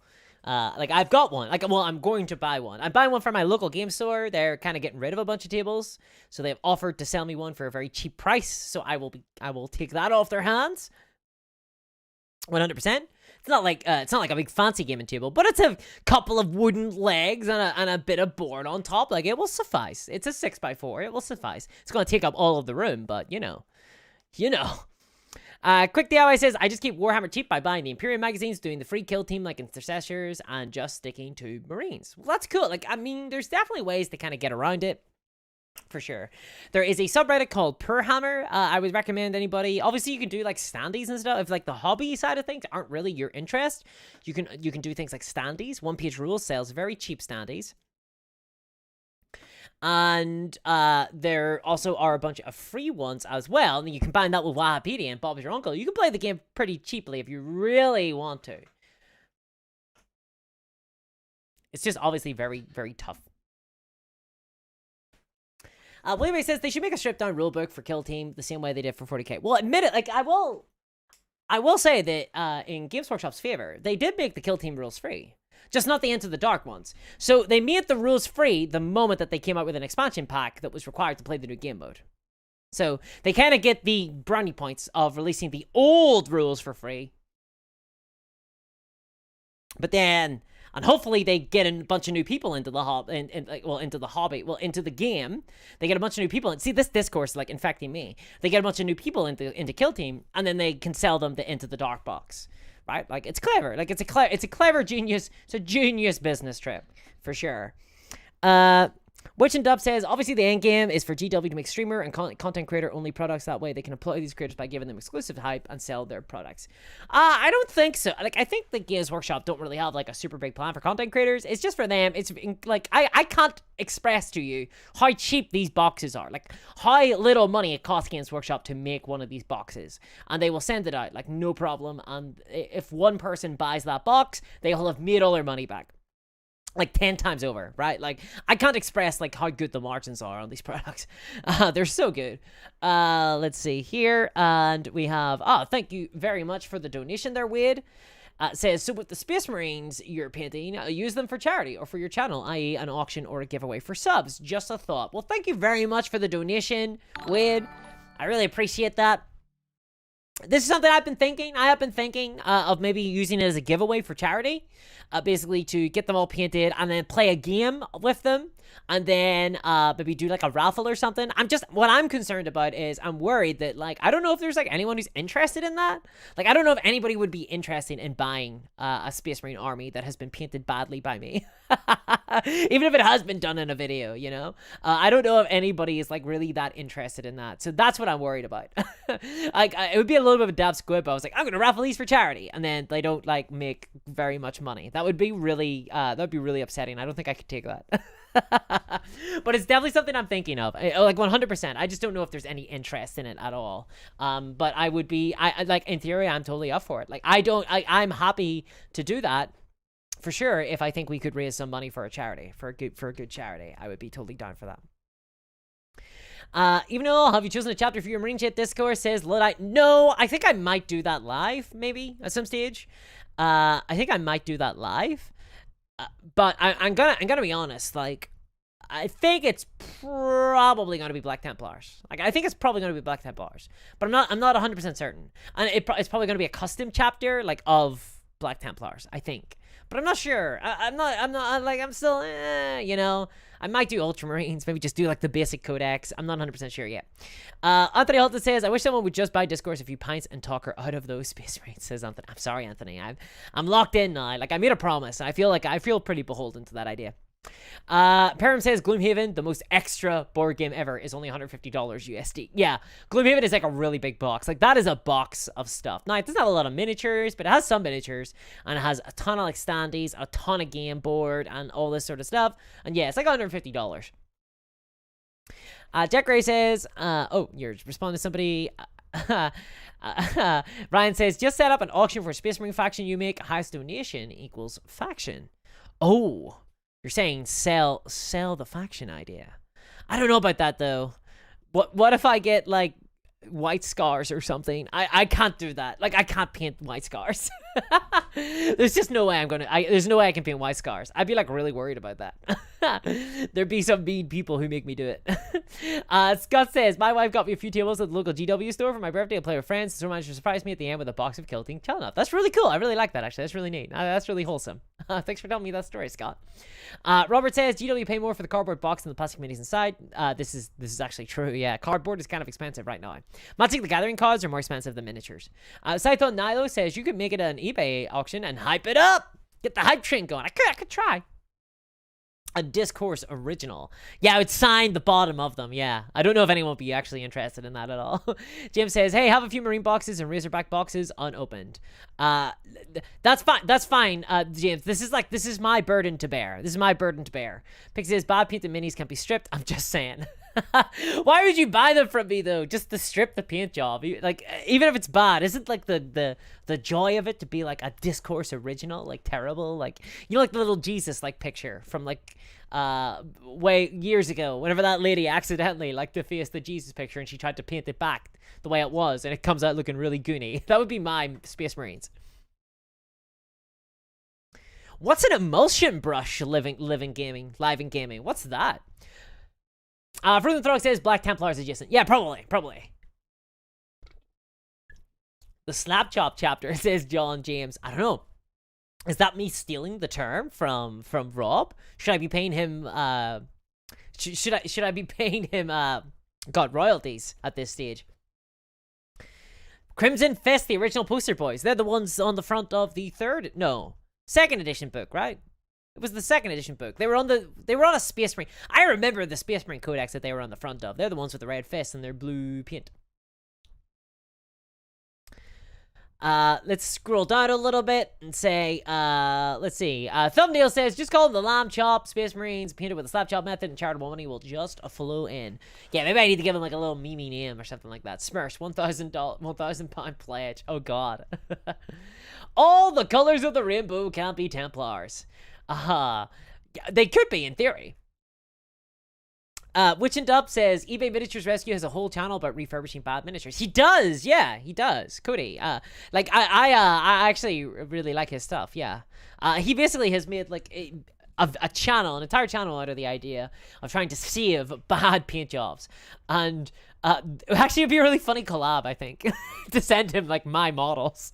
But can you fix these, please? Can you fix these?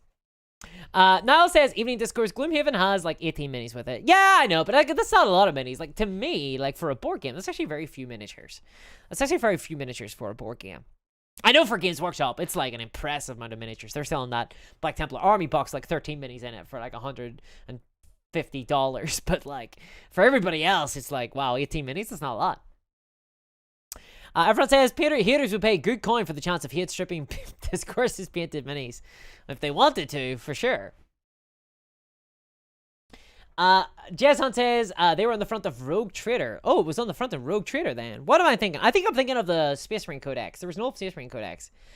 Pixie says Crimson Fist were 3rd edition Space Marine Codex. I got that code. Yeah, I think that's the one I'm thinking of. Robert Surtees says Blood Angels are the most competitive right now. Well, I wouldn't be focusing on competitive. Honestly, I'd probably be making just like a kind of Goonie like build. I'd probably make something very infantry heavy because I really like infantry. I'm just all about infantry life. That's just me. I don't really like tanks. And vehicles wise, I'd probably be using like Predators and stuff. Like I'd probably be using some of the classic models. I honestly don't like a lot of the Primaris vehicles. I just don't like them. I just don't like the look of them. And to me, that's more important than their competitive viability. Because I'm gonna lose anyway. I'm not like great at Warhammer. The Wolfman's Clawless says, when are we gonna get a Red Alert themed epic scale war game? Dude, I don't know. I don't know when we're gonna get a Red Alert themed game. Like I think it would be really cool. Although there is a game that's very similar. I think I've talked about it before. TT Combat do it. It's a very similar war game to Command and Conquer, as in like you've got loads of tanks and stuff. I think that's kind of neat. George Atkins says, make Templars nice haircuts. Dude, I love the monk haircuts. I love the little bowl cut they've got going on. I think it's super neat. I think it's really cool. I think it's super cool. I'm a big fan. I'm a big fan of those haircuts. They were the first Space Marines I saw, and I was like, damn. Look at that style points. Look at those style points. But right now, I'm practicing my SLAPCHOP on admittedly very expensive miniatures already. I'm practicing on some Bushido minis. So we'll see how well that goes. I think that if these are going well, and these are quite complicated minis, I'd say these are probably more complicated miniatures than Games Workshop miniatures. They have a lot of detailing that Games Workshop minis wouldn't have. The details are quite small as well. So if the SLAPCHOP method works well on these, I'll probably use the SLAPCHOP method on the Space Marines as well, for sure. Mark says send the models to him for a collab and auction after. Yeah, exactly, right? You rescue them and then we'll sell them for charity. Siphon says, what do you think about a Redempsy boy or a baby carrier for your Space Marine? What the hell is a baby carrier, Siphon? What the hell is that?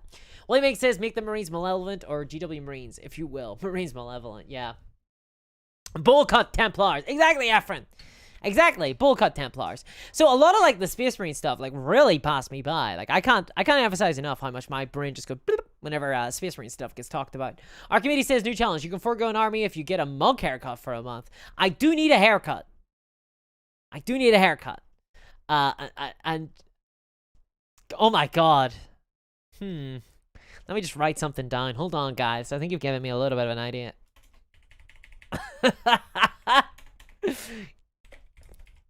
Get monk haircut for Black Templar video. I'm just writing this down. No reason. There we go. Get monk haircut for Black Templar video. I'm just writing that down for no good reason. Argavidi, yeah. Dave says, are you following Ninja on SLAPCHOP style? Sort of. So I'm doing it in, what I've been doing is I have been spraying the black, getting black all over, and then zenithaling them with gray sear. And then taking a dry brush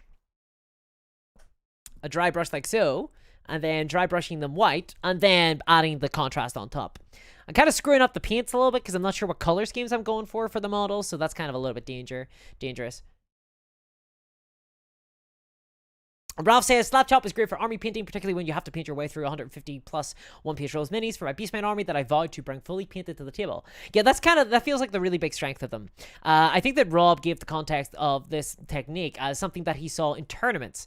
Basically, the tournament players were using this style because they really needed to get models painted very fast for tournaments because, you know, things that are competitive are constantly changing over time, and so they're constantly trying to keep up with the meta, which means that they need to have vast amounts of miniatures that are painted well and quickly, like well enough anyway, and this was like one of the speediest methods by which they could batch paint out armies. One of the things I hate is batch painting, and I don't know, I love a horde army, so I'm like in this like weird 50-50 kind of place. I'm in this weird 50-50 place where I absolutely love horde armies, but I hate batch painting, so it's really tough. So yeah, like I probably will try a Zenithal, or a SLAPCHOP. I'll probably a Zenithal underpaint on the Space Marines for sure.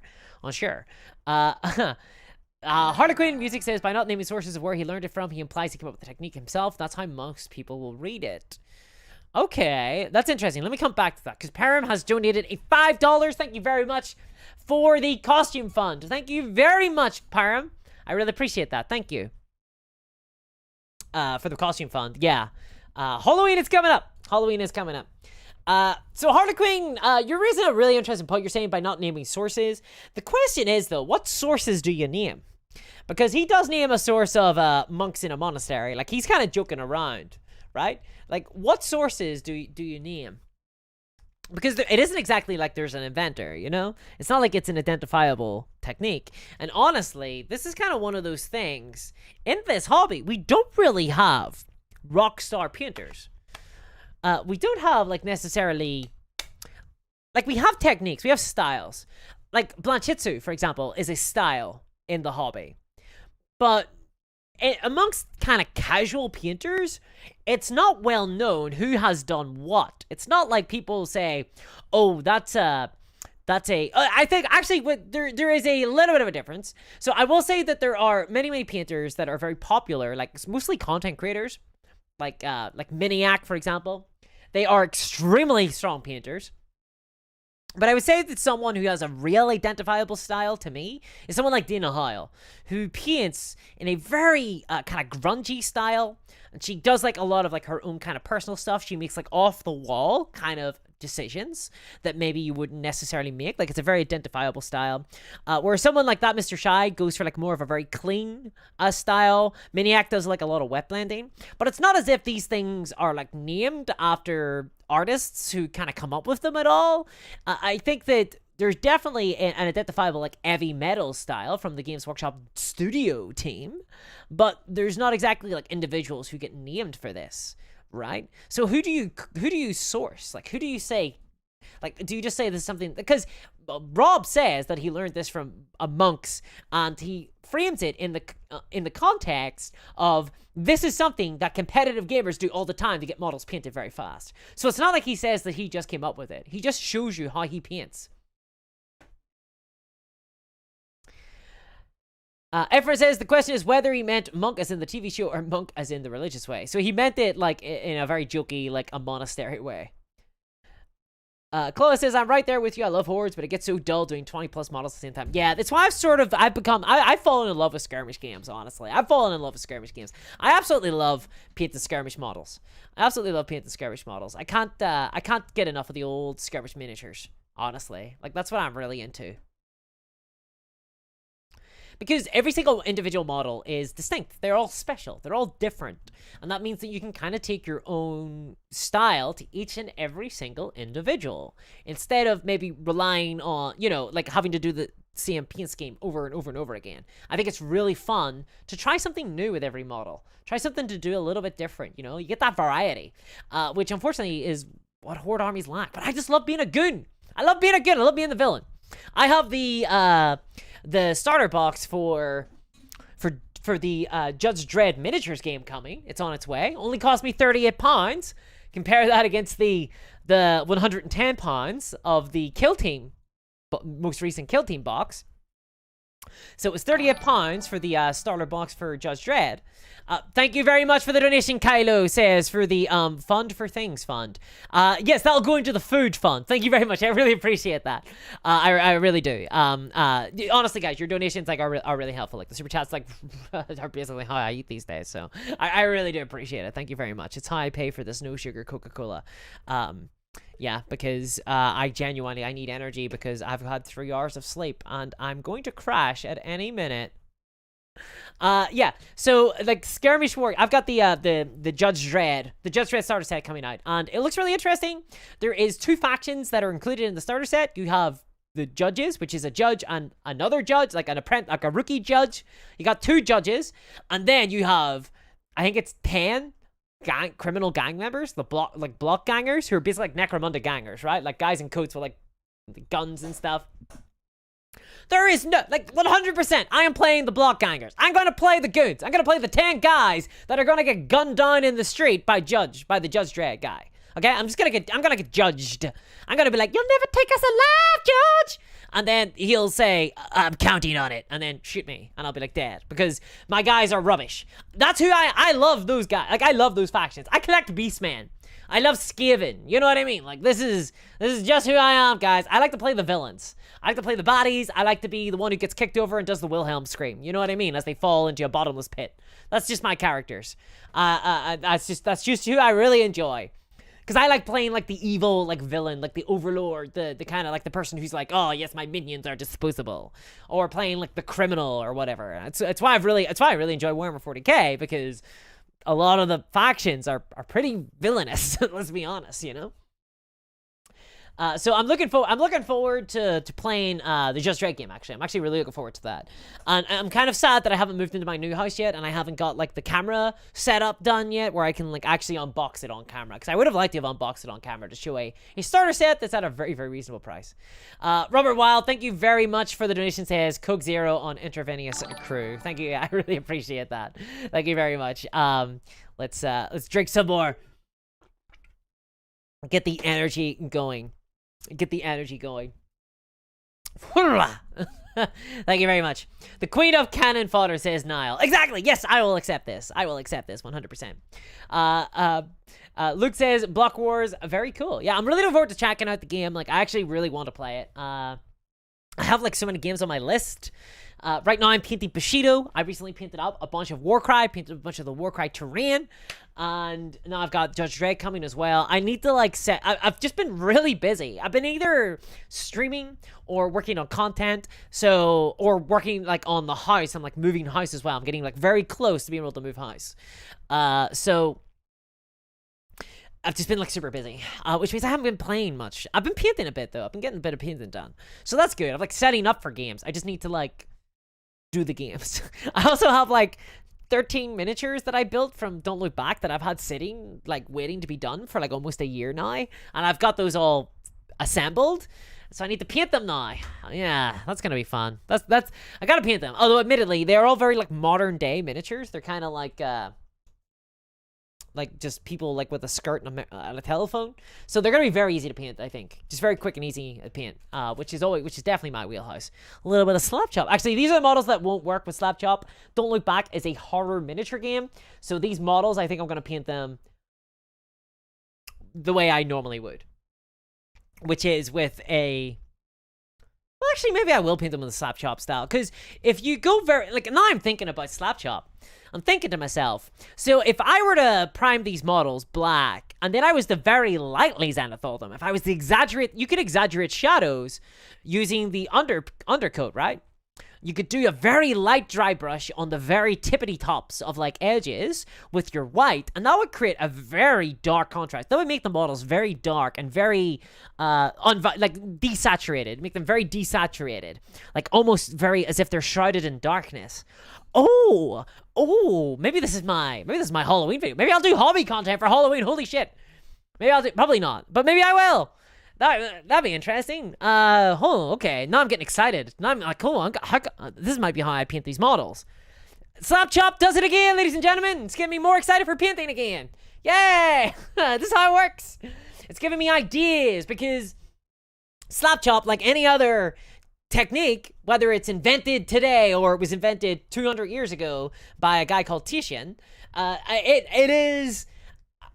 it's a tool, and I'm using it to help me refine my own ideas and to approach painting creatively and like think about it in new ways. And to me, like that's really cool. Like it's getting me to think about zenithal underpainting, and whether or not that existed before or not is irrelevant, because it's only now that I'm talking about SLAPCHOP that I'm actually getting to think about it. Yeah. Well, thank you very much for the donation, Robert. I appreciate that like a lot. Luddite says Warlord did a Just Right game, but the minis were their awful resin. The main issue with the game is making the mega city terrain. Well, I've got a lot of Batman miniatures terrain that I think would kind of be fine for Judge Dredd, honestly. You just say you're part of the old quarter, you're in the old district, boom, done. Throw in like a floating car, sorted. Yeah, the resin thing, I'm gonna see what the models are like.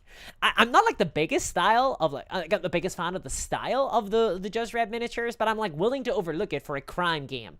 I fucking love crime games, guys. Like I really adore it. I really enjoy it. Sorry for swearing so much, by the way, but I'm not excited. I'm not excited. You can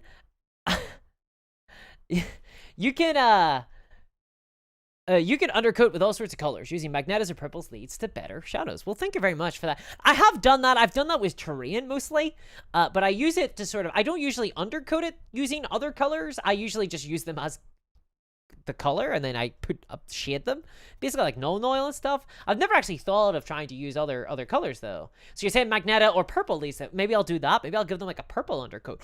Ooh, you get me to experiment. See, this is the arty side I never indulge in, because I'm very set in my ways. I said this before earlier on the stream. I'm very set in my ways and how I paint.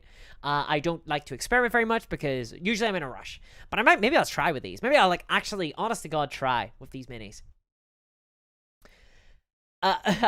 Leopard says, with the Judge Dredd game, watch some Life of Die YouTube channel video. Let me just write that down. So there we go. We got Get Monk Haircut for Black Templar video.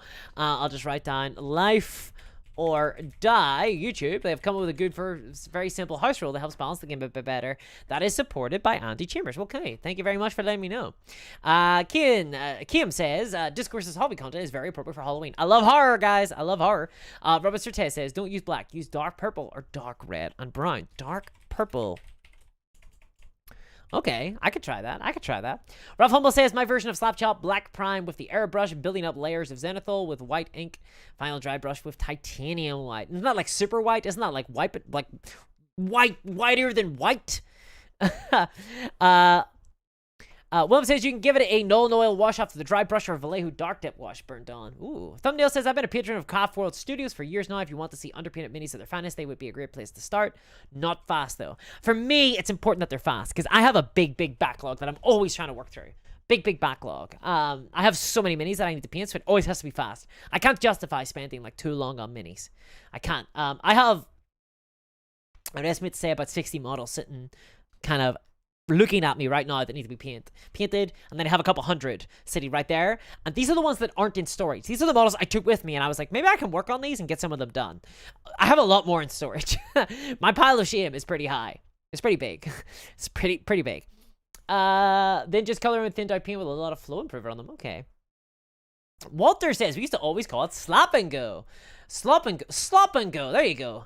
Slop and go. Well, I always call whenever I tried to do, I tried to do the two thin coats thing for a while, and I ended up referring to the second thin coat as the sloppy seconds, because by that stage I was sick with just trying to, like, having to paint it a second time, so I always used to go really thick on it the second time, ruining the entire effect, because I was just too impatient. Sloppy seconds! There it is! Ralph says, then just color everything. Yep, thank you very much, Ralph. Luddite says, what's the largest number of minis you've painted for a single project? My one would be the Sisters of Battle, I think. All at once. Because I never painted my Imperial Guard, and I think that the Sisters of Battle probably are well, maybe not, actually. I do have I've got some orcs. But they're kind of half-painted as well. Depends what you mean. My entire Batman miniature collection is probably a lot. I've got a lot of Gene Stealer cults that are painted as well. I've got a lot of Mythic Americas. These are the models I'm looking at. Those are the ones that I've probably got a lot more of. Obviously, I've got a ton of Dark Eldar as well, actually. Now that I think about it. So I don't know. All at once, it'd be the Sisters of Battle, though. That was a big project to paint all at once. Efron says, Magneta and pink is neat for slap chopping yellow, as Governor Goobertown has demonstrated. Yes! He loves his pink as a yellow, doesn't he? He absolutely loves his pink as a yellow. Maddie Lovely says, I paid $9,000 for a fine art degree in me primes in a burnt umber with boom zenith, purely for saturation reasons. I just don't like popping colors. That's totally fair, Maddie. Totally fair. I don't have the eye for it. John Colvin says, here's an experiment. Use bum as airbrush. Oh my god, that's vile, John. That's vile. William Big says, I feel like being the best painter and having the most fun painting to be two different philosophies in the hobby. For sure. I think that it can be fun, though, to try and, like, better yourself. Definitely. But I'm of the opinion, like, you're painting for you. You're not painting for anybody else. Unless, obviously, you're painting for, like, a competition, in which case you're painting for the judges. But otherwise, like, you're just painting for yourself. Like, if you genuinely don't want to put a lot of effort in, like, and it's not fun to put a lot of effort in, don't put a lot of effort in. Because ultimately, no one cares. Like, nobody cares. Like, I have seen paint jobs and been like, wow, they look really good, and looked at them and said, they're really cool, buddy. And then I've played against the person and then moved on. I haven't really thought about them ever again. Like, that's kind of that's it, right? Obviously, you want to do stuff that you're proud of, like, for sure. But, like, that's what I mean. Like, do it for your own internal sense of validation, for your own internal sense of satisfaction. You know, do it for your own sense of satisfaction. Don't do it for kind of social media or just because, like, because I did for a while. I felt really pressured to try and do a lot better than what I did. But, you know, like, inspiration will strike in the strangest ways. Maybe you want to try stuff. Here's the thing. As well, when I was only painting, like, mostly Games Workshop stuff, like, I really was scared of painting. I was really afraid of painting because the models were really expensive. I was kind of the same as well with the Bushido models. These models were very expensive, and I was really nervous about applying paint to them because I was like, oh my god, what if I screw it up? And that's a real bummer, honestly. And it's one of the big upsides to 3D printing that doesn't really get talked about very often. But 3D printing devalues miniatures a lot, and that's good, in my opinion. It's good for consumers because it means that we don't get as intimidated by miniatures anymore if you're 3D printing. like that, it kind of changed my relationship with miniatures. When I realized I could 3D print more, if one got screwed up, I could just print another one. God, I'm like way more willing to experiment on those models than I am with, like, say, a Games Workshop miniature.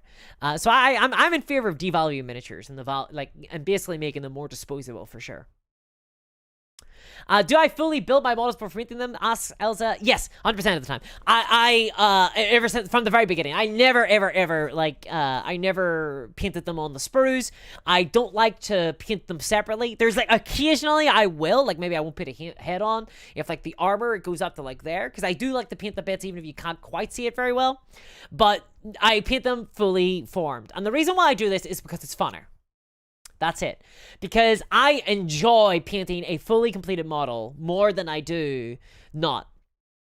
I don't like painting like an arm and then painting like a leg separately. I enjoy just looking at the full model and visualizing it and painting it all together. And it's the same way I don't like batch painting. Even when I'm painting a huge horde, I don't go through and, like, do the skin tone, and then the armor on all the different models. You know, I don't, like, paint one bit of every single model, even though that's way more efficient to do, to, like, line up all your miniatures and paint the armor on all of them, and then paint the skin tone on all of them, and paint, then, like, all the brown bits or whatever on all of them. I don't like to do that. I like to paint each model individually, because I have more fun that way. I like to sit over a model, think about how I'm painting it, think about what colors will go where, and that's why ultimately skirmish wargaming has begun to call to me a lot more, because it indulges in those sides of the hobby that I enjoy.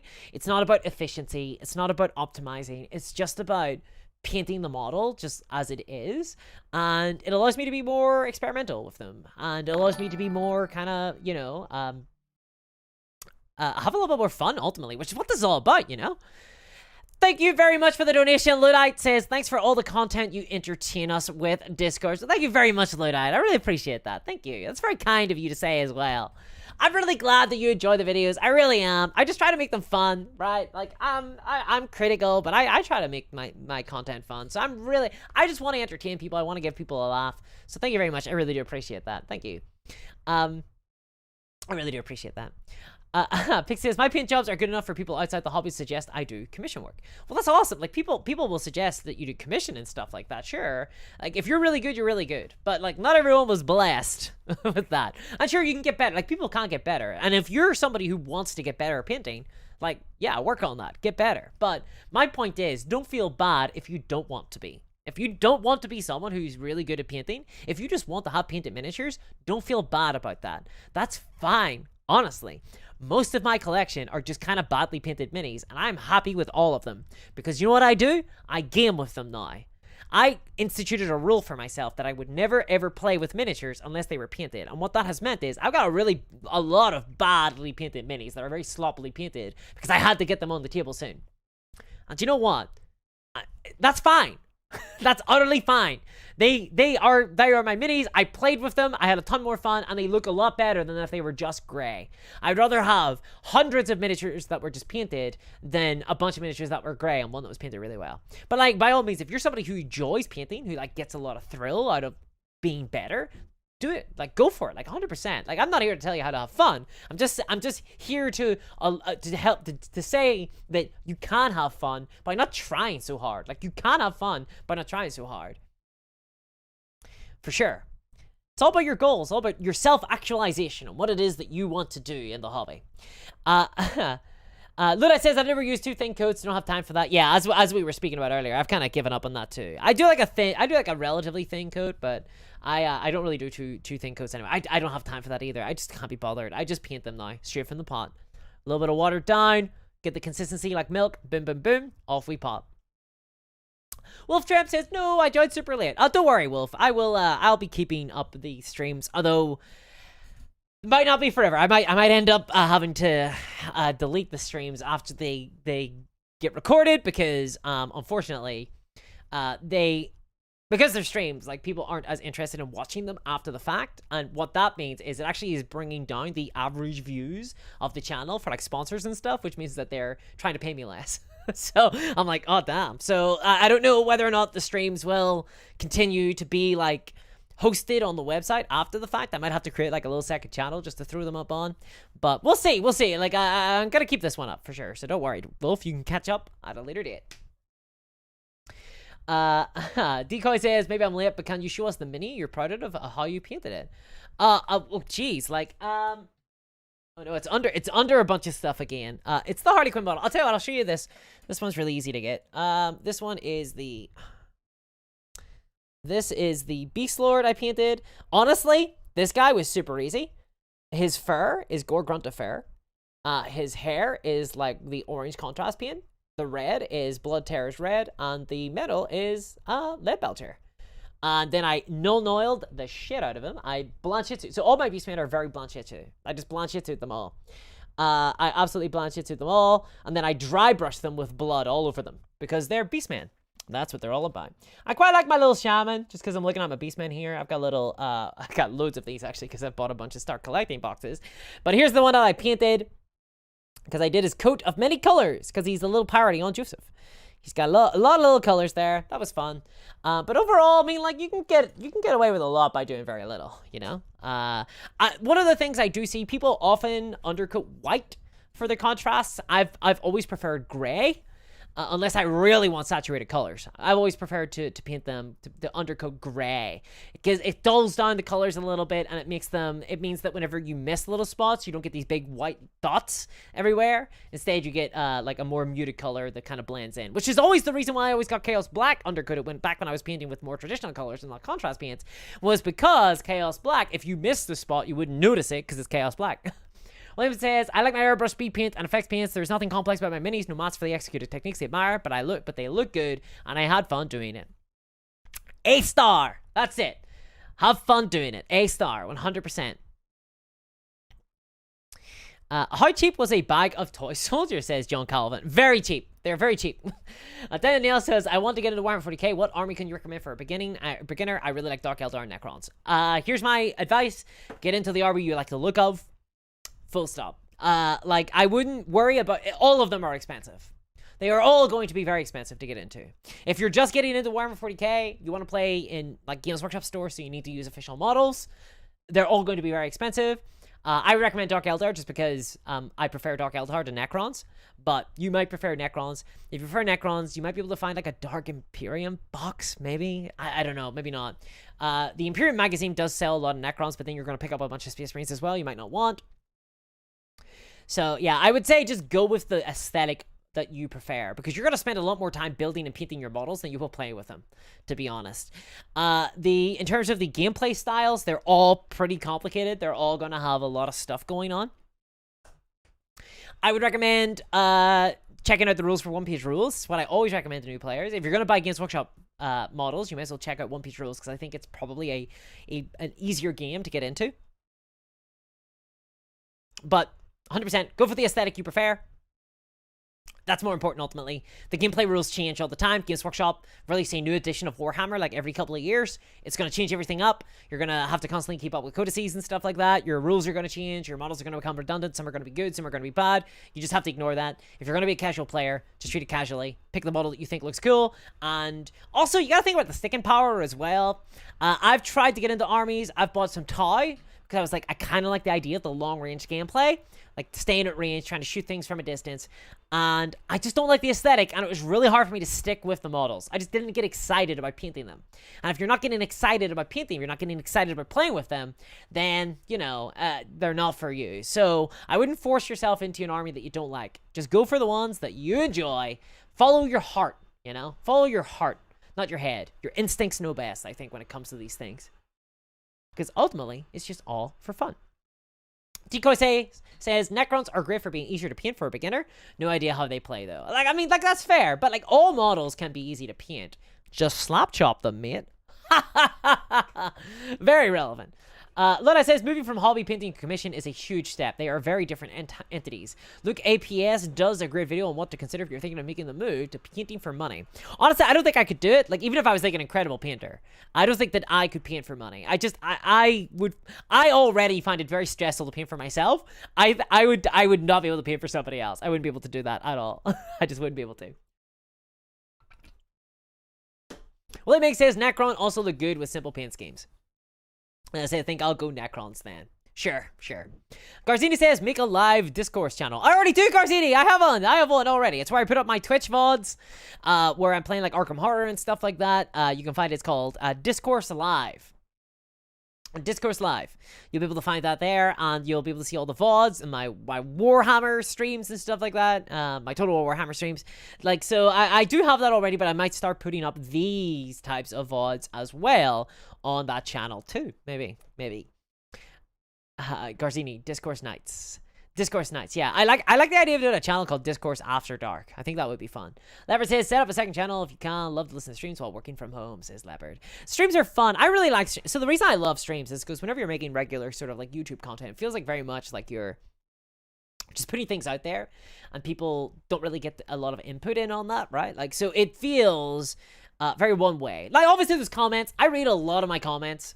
It's hard to like respond to all of them, but I read a lot of the comments and I try to respond to them. And obviously I get that input, but there's something much different, I think, about communicating live with chat. That's very exhilarating and like a lot of fun because you're kind of hanging out, you know, there's more of a kind of hangout aspect to it. Those beefsmen are awesome. Congratulations. Thank you very much, Decoy. I think my beefsmen just look okay. I think they're just pretty basic. I think the nice thing about beefsmen is that all their colors are very dark, and that helps them all run together. It helps them run together. So yeah. But they're like just gray undercoat and then just some Gorgonta fur and stuff like that. Just like a couple of contrast paints and metals, because metals are very easy to paint. I just love a little bit of lead belcher. Mackay says, just joined. What the heck is SLAPCHOP and why is there drama? SLAPCHOP is a technique that has gone by previous names, but it's been popularized by a guy called Rob, the Honest Wargamer, and he called it SLAPCHOP in his video. People don't like this because they think that it's a technique that has always existed, and therefore that he's stealing the valor of hobbyists that have gone before him. But this has become really popular amongst hobbyists and has really popularized the technique, and so loads of people are now learning of it, called SLAPCHOP. Rob also didn't really try to steal it at all. He made a jokey kind of video and called it SLAPCHOP because it's a fun name, and he did acknowledge that it is a kind of a technique that other competitive wargamers use. So I basically think that it's not a big deal. Personally, that's where I come down on it. That's where I stick my flag on a hill. I say it's not a huge deal. So long as it's getting people painting, I think it's fine. But there's a bunch of drama, a bunch of like content creators, critics and stuff like that are saying otherwise, but there we go. You know, it's just the latest little ripple in the pond of the hobby. Unaided Foot says, there are always used models kicking around for far cheaper. My problem with used models is I do hate stripping models. I'm not like a fan of stripping models. It never works out for me. I hate dealing with toxic chemicals. It's kind of ironic because I actually find 3D printing really easy, but I hate stripping models. I really do. I find 3D printing like 10 times easier than stripping models, like for real. And I have a little sonic bath too, but I use it mostly for cleaning my 3D printed models, but still, I actually really struggle stripping minis, so I don't do it anymore. I used to. No, I just paint over them. I just paint over them now. I can't handle it. Klavak Kazga says, don't buy minis because of rules. Don't buy rules because of minis. I do agree, although I will say that this is like a tough one for me because I advocate a lot for agnostic miniature games. I do advocate for that a lot. And for good reason. I think that it means that as hobbyists, we get tons more choices when we're playing a game. It kind of separates out the rules from the minis, and it means that you can then get bargains and cheap things, right? You're not beholden to them. You're not like brought into the walled garden. You're like, I want to play this game. And then the company says, yeah, you got to buy our miniatures, right? You're not trapped in like the way the Games Workshop games do. They're like, you gotta buy the Games Workshop minis, or even a game like Bushido, right? They sell official miniatures. You have to buy the Bushido miniatures to play those models, or they'll play with those characters, and they come with the rules as well. Like the rules come with the minis. So, agnostic miniatures, instead, you just buy like a cheap rule book. You buy like your own minis that are often a lot cheaper when they're kind of separate from the game line. That's good, right? Also, it means that you can be a little bit more creative. You can buy a bunch of stuff. Yeah. That said, though, that I gotta admit, like, from my perspective, I like being able to buy an official miniature to represent a thing. With miniatures, it feels appropriate that there is an avatar for a rule set. And I engage with this avatar. I feel like, so I could represent this guy, whoever this guy is. I don't know his name, I'm sorry. I'm very bad with names, especially whenever they're, like, Japanese names. So I could represent this guy. He could be, like, anything, right? So for example, I could have his unit card, and I could just buy like a miniature from Bad Squiddo. She does a lot of Bad Squiddo games. They do a lot of samurai miniature. I could buy like a random samurai and be like, that's this guy. But it would feel kind of weird and wrong to me, you know? Like every game in a sense is a miniature agnostic game, but that would feel kind of weird for me to be using a different mini. I don't know why. And I think most people agree with me too, because most people do use official miniatures. Most people do. Most people want to buy the official miniature. They don't like the proxy miniatures. And I think that's because already the hobby is all about the tactile, visual aesthetic. And it's all about engaging on the table with miniatures that we have both agreed represent a thing. This is like a game of shared imagination. We both have to have the same palette. We both have to come to the canvas and agree that this is the page, this is the canvas. And whenever I draw a tree, we both have to go, that's a tree. And sure, I could draw like a rock and say to you, oh, by the way, for the purpose of this art piece, that's a tree. And you could go, okay. But it would still look kind of weird, and it maybe wouldn't be as fun to draw. So when it comes to official games with official miniature lines, people like to say that all games are miniature agnostic, but I'm quite by that. And I don't think that many people play games with official miniature lines as miniature agnostic games. But there's a bunch of games that are explicitly miniature agnostic, that go out of their way to say, hey, you can buy anything you want. There's like 5 parsecs from home, right? For example, is like, you just buy miniatures all you want. But the problem with those game lines, I find, is that I get paralyzed by like, well, what minis do I buy for this game? And if I were new, and I wasn't me, and didn't know about the hundreds of different miniature sellers out there, if I was like new, I'd be like looking at the Games Workshop library and going, well, what one could represent the monster in 5 parsecs from home, right? I wouldn't know, because it's really hard to find other miniature companies out there, because Games Workshop really have dominated the discourse. And they also, though, like it's a lot of research. It's like a lot of buy-in. Like I have to go looking to find out what minis kind of would work. It's easier for me just to be told this is the miniature. Like that's a lot easier. And I think for new players especially, they just want to be told this is a new miniature. Like, or this is the miniature that you use. Like this is the official miniature line. You're guaranteed a certain level of quality. You're guaranteed that this is like going to work for your game. It has been designed for your game. The options that it has that you can build it with are for your game. That is what people want, I think, a lot of the time. So I am in favor of miniature agnostic games. I like miniature agnostic games. I like that they make the hobby a lot cheaper. But I love it when games do give you, at the very least, an option to use an official miniature, while still acknowledging that most people are probably going to just buy the official miniature. It's the authenticity, says John James. I agree, yeah. Verisimilitude is the word that I think of. It's the verisimilitude that we both agree that this is real. Right? That we both agree that this is real, that this miniature represents a thing, that it represents a set of rules on the table. It's very important, I think. Because if it wasn't important, we wouldn't be playing with miniatures, would we? We wouldn't be playing with these game pieces that are designed to aesthetically represent the rule set that they come with. Have you ever played a game and your guy is armed with a pistol, but in the rules he has like a rifle or something, and he doesn't have a pistol, and it kind of feels a little bit weird? It doesn't feel right. You might do it, like you might be fine with it. So that maybe it won't keep you up at night. You're not going to be like lying awake, shivering and sweating and being like, it's not right. It's not right. Like you're not going to be that bad. But it might keep you, it might be kind of like during the game, it's going to be a little bit like, doesn't quite feel right. You know, you might get a little bit of a shiver down your spine. Is this just me? But because I think that this is a real thing. I think most hobbyists are the same, because otherwise we would see a lot more proxies. I don't think that official game lines would even be successful if they didn't matter. I think that 100% of the time people would much prefer, not 100% of the time, I don't think everybody's the same, right? But I think like 90% of the time people would prefer to have and play with the official miniature lines. I like the way that, so Stargrave does this, Frostgrave does this, basically a lot of the Joe McCullough games does this, where you will get, Osprey Games will release, say, Stargrave, like so, but then you'll get someone like North Star Miniatures will come out with a box like this, which is a Stargrave crew set, which are a bunch of generic miniatures that have a ton of customization options that allows you to build your own guys. This, I think, is perfect. I think that's really good. Because it keeps prices cheap, but at the same time also kind of says, you know, you can build whatever you want, you know? You can build whatever you want. Like, you can go and buy other things and keep them out, you know? I think that's a pretty good, I think that's a nice thread at the needle. I think that's a nice kind of middle of the road option. I really do. I think that's a nice middle of the road option. Akusha Slayer says, my brother and I have argued over this before. I'm all for agnostic, and if it looks close enough, it is good. He wants specialty miniatures and official only. Yeah, I think that this is definitely, like, I do get that. Like, I'm on both sides of the fence here. I really like agnostic miniature systems. I play a lot of them. I buy a lot of miniature agnostic games, miniatures that are agnostic. But I will be honest, I buy a lot less agnostic miniatures than I do official miniatures. I like to buy miniatures for a game.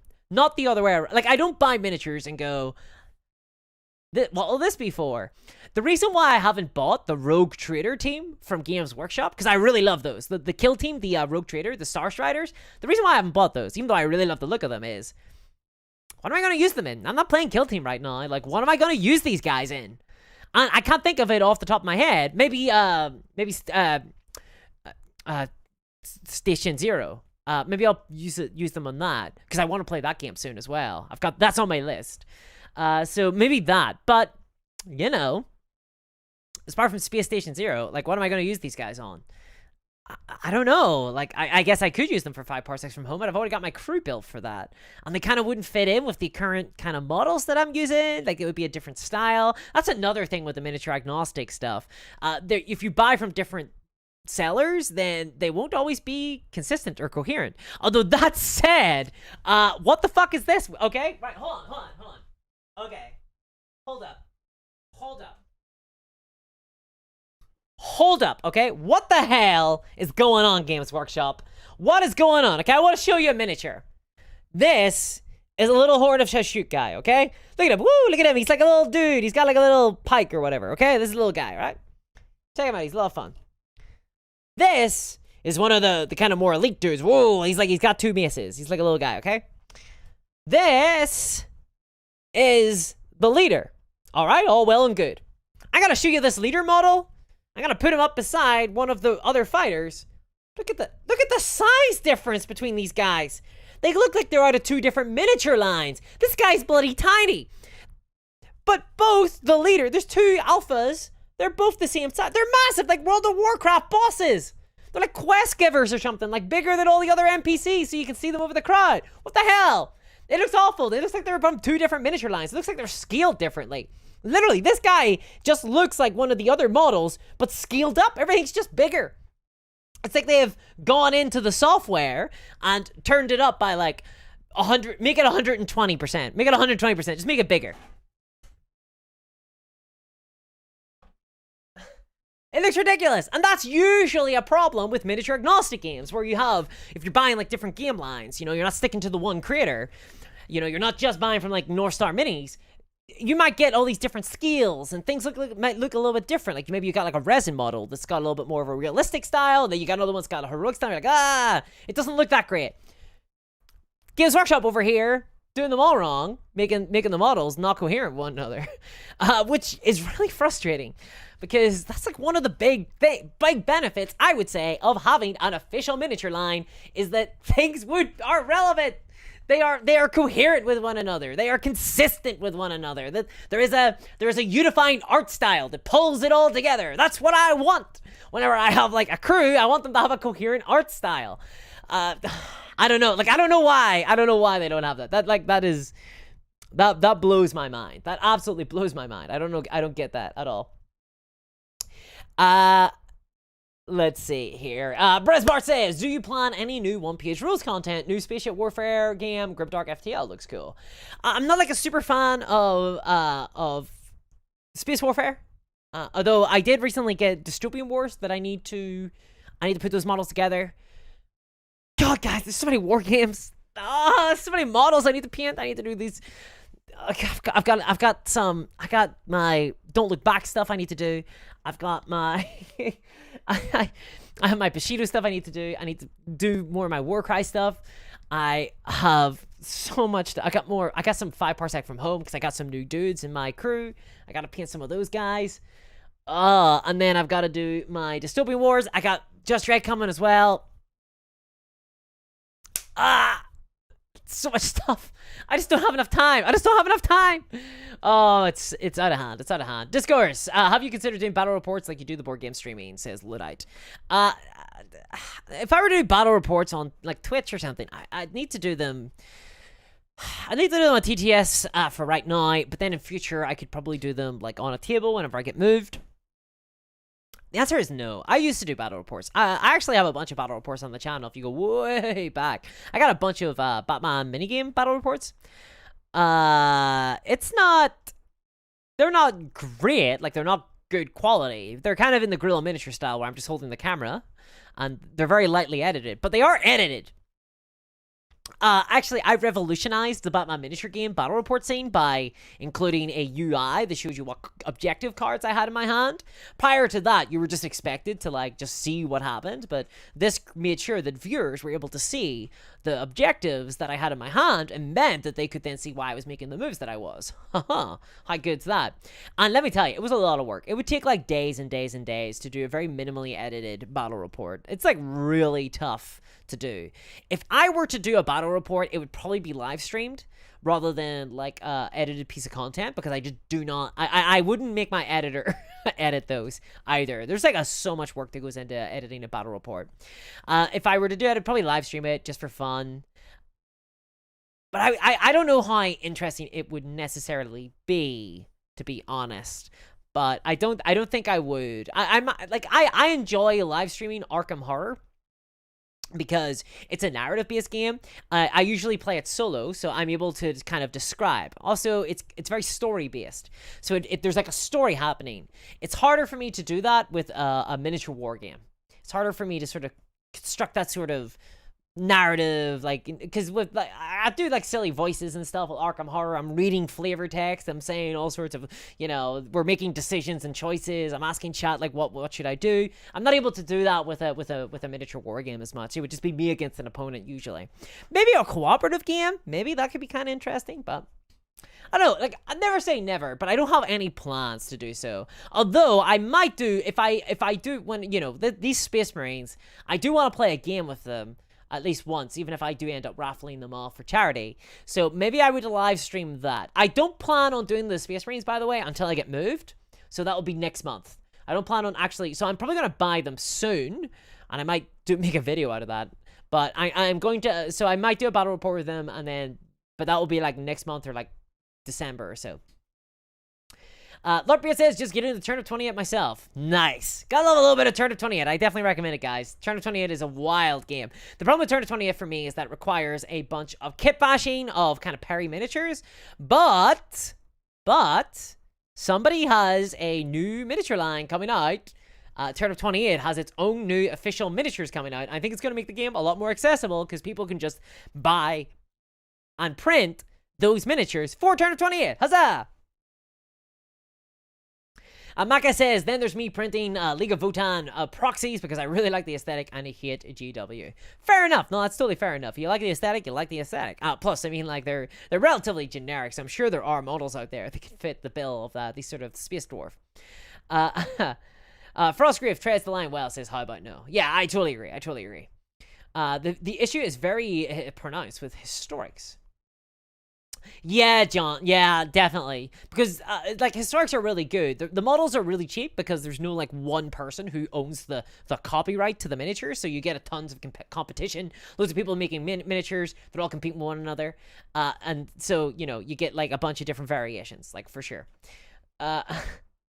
Luddite says, all GW miniatures are basically orcs. The higher the status, the bigger the knob. That's what it feels like. It's kind of weird. I don't like it at all. I don't like it.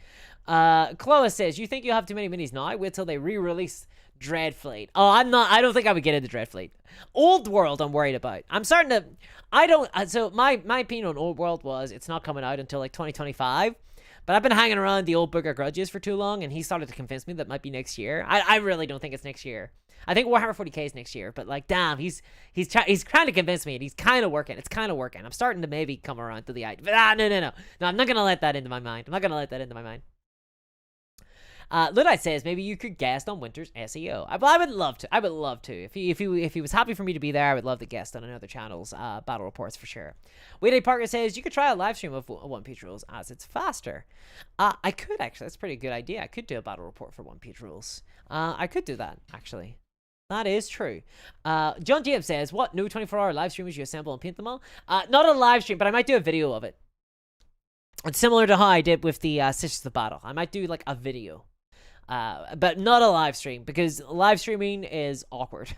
I like to listen to music. I like to watch things when I paint, and there's no way I'm painting and building 2,000 points worth of Space Marines without watching some Frasier. Like, I need to have some Frasier on in the background. I need to have some horror movies on in the background. Otherwise, it's not happening. I'm sorry to say. And when I'm streaming, like, I can't watch something. I can't, like, have, like, something on the computer on the TV at the time. So I will need to, if I'm doing, like, a full, I'm gonna record it, but I'm not going to live stream it for sure. I'd have to have a big donation for charity, I think, in order to live stream it. Luddite says, "Oh, you're moving. Nice. Good luck." Well, yeah, yes, Luddite. Right now, I live in my parents' like room, like in their spare room. Well, I say spare room. It's my sister's room, and I've taken over it with lots of miniatures everywhere. But yes, I am moving. I am moving to a space that will actually allow me to play miniature games in it. Huzzah! Catch you later. Battery's getting low. Goodbye, George. So that says, I mean, in any case, we have the best proper edition of Warhammer Grimdark Future. For sure. I mean, like, yeah. Like, I really like Grimdark Future. But I will say this much. There are plenty of people out there who will not play Grimdark Future. And the reason for that, they won't play it, is that it doesn't fill the hole that Warhammer 40k will leave for them. And the reason for that is because Grimdark Future is a very accessible, very playable, fun game. Warhammer 40k is not. No, I'm not saying that to be mean. I'm not saying that to say that Warhammer 40k isn't, like, a fun game. But it's not accessible. And that has benefits to it as well. Because it means that when you have, like, ivory tower design, the way that Games Workshop have, there are lots of choices to make. Oftentimes, there is an optimal choice. Oftentimes, there's, like, a right choice to make, and there's a wrong choice. And while that's bad for, like, people who don't want to really get into the weeds of the game, who, like, maybe just want to play it and choose things that look cool and just move on, there are people who really enjoy getting really into, like, the list building, talking about things, like white rooming it, where you basically, like, try to simulate, like, what's the best if you work out the statistics of things. Like, you can have a lot of conversations about Warhammer 40k. I think it can sustain a level of discourse that perhaps One Piece Rules could not, because One Piece Rules is just a simpler game. Like, it has to be, right? It's One Piece Rules, whereas Warhammer is not.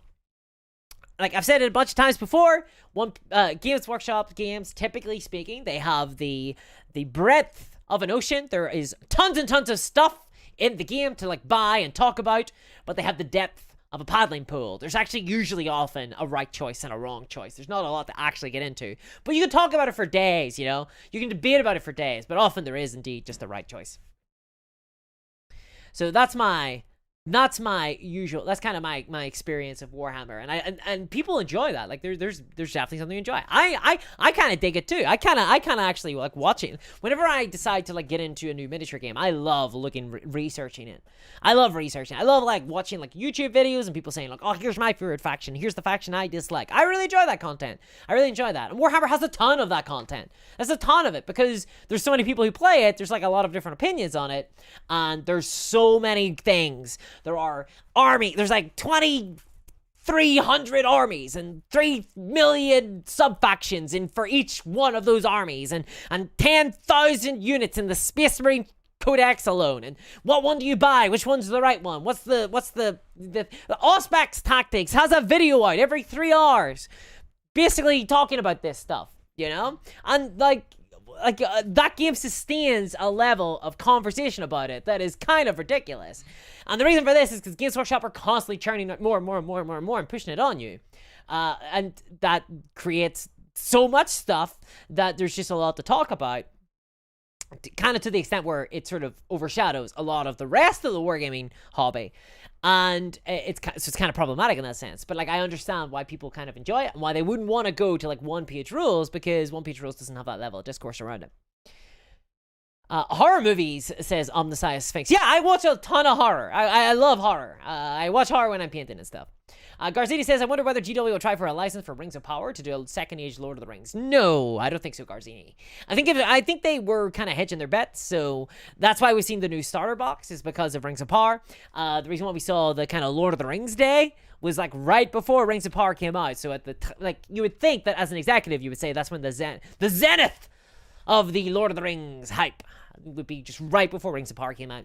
But I think Rings of Power has performed well enough for them to like buy the license. I think if they were going to buy the license, it would have been before Rings of Power or after Rings of Power was a resounding success and everyone loved it. But I don't think Rings of Power was that, so I don't think they will.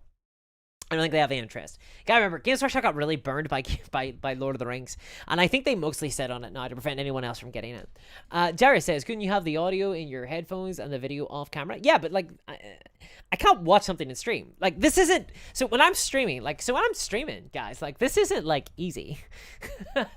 I'm not, like, I've got a lot going on. Like, I could not watch a movie while doing this, like, at all. I find it hard to play a video game and stream at the same time. Like, that's actually really tough. Like if you've ever had to talk to somebody whilst also playing a game, then you have like a bit of an idea of like how hard it is to like maintain a conversation, like chatting with people and trying to think about stuff and try to be entertaining and also like think about what it is you're saying and like engage with it, like really think about it and then try to like have a witticism like immediately afterwards. Like there's no way I could do that whilst also like watching Hereditary. That would be really tough. And also painting a miniature. Jeez, my head would be like, my brain's like in 4 different directions, all trying to do different things, like going all over the place. It'd just be wild. You wouldn't like it. You'd see my brain, instead of stars, it would just be blood splatter. Like it would be too messy. It would be too dirty.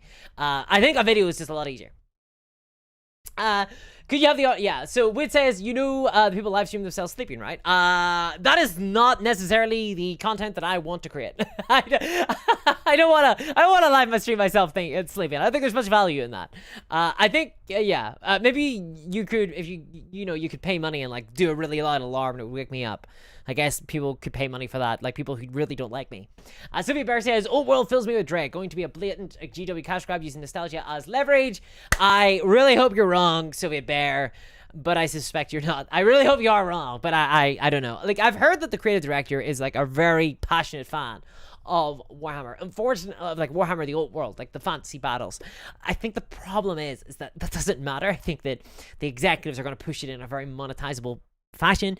Plus, if it is a resin Forge World release, oh lord, you best hold on to your purse because it is going to be very, very expensive, and it's going to be ridiculously expensive. And I think it will kill the game because people who really are excited for the old world are people who play Total War Warhammer. And video game players are not going to be used to the Games Workshop prices because the Games Workshop prices are asking for the price of a console for the beginnings of an army, and people are just not going to pay that much. They want to pay like maybe like $100 or so, and they want to have a good army, and that's not the way Games Workshop do business. It's not how Forge World does business. You pay $100 and you get like one guy. Yeah, like, so I don't know. Like, we'll see. I'm remaining open-minded, but we'll see how it comes out. I share your fear. I share your dread, your sense of dread. Frozen Throg says, Grimdark Future is cool and all, but I want a bit more complexity out of my games. I totally understand, Frozen Throg. I really enjoy One Piece Rules. I really enjoy Grimdark Future, but it's not like my every game. It's not a game I play, like, it's not like I always play this game, the way for Warhammer is for a lot of people. I play a variety of games. So that is a game when I'm in the mood for One Piece Rules, when I want a quick, sexy little game, like a little RB game. I want to use my Warhammer miniatures. I want to play a really fun, quick, and easy, like, playable game. I want to drink maybe a couple of beers, have a couple of brewskis with the guys, put on the big ball game, eat some pizza, just be like a total bro. That's when I threw up the one-page rules. That's when I do that. So yeah, it's like a mood piece for me, for sure. But that's kind of how I treat games. Like, I'm a variety gamer, right? I don't play like one game. I'm a variety gamer. I play a variety of games. I got Don't Look Back, because I'm like, damn, I want to play a game where I get to run away from a monster dude. I'm playing 5 Parsecs from Home because I'm like, damn, I want to play a game where like I get to randomize my missions and like do different scenarios against people. I'm really looking forward to playing Space Station Zero because I want to play a dungeon crawl, like a got a roguelike game that sounds really fun against a narrative opponent. I'm gonna play that co-op or probably solo, honestly. So I'm gonna play that. Uncle Adam was kind enough to send me a PDF of the rule set for free, so I'm gonna play that. Like, that sounds like a lot of fun. Playing up against, gonna be probably using some of my really old Necrons once I get them out of storage. Those are the old school Necrons with the little green like. I'm gonna use those. Like, they've got a little green like acrylic piece in them. So like, I play different games for different experiences. Like, for sure. I don't have like in every game. And I think maybe it's because I don't play Warhammer. Like, I play Warhammer casually. Like, I play 40K a little bit, but I play it casually. Like, it's not the game I go to every weekend. I don't play that game every weekend. I play it like every so often, which means actually sometimes it's hard to talk about because that game moves. Like, it moves so fast. I have no idea what the hell was in the most recent season books for Warhammer 40K. I genuinely have no idea. I play Age of Sigmar. I got like an Age of Sigmar Beastman army. I got a full Age of Sigmar Beastman army. And I haven't played it in like 6 or 7 months. Like, I haven't played a game of it.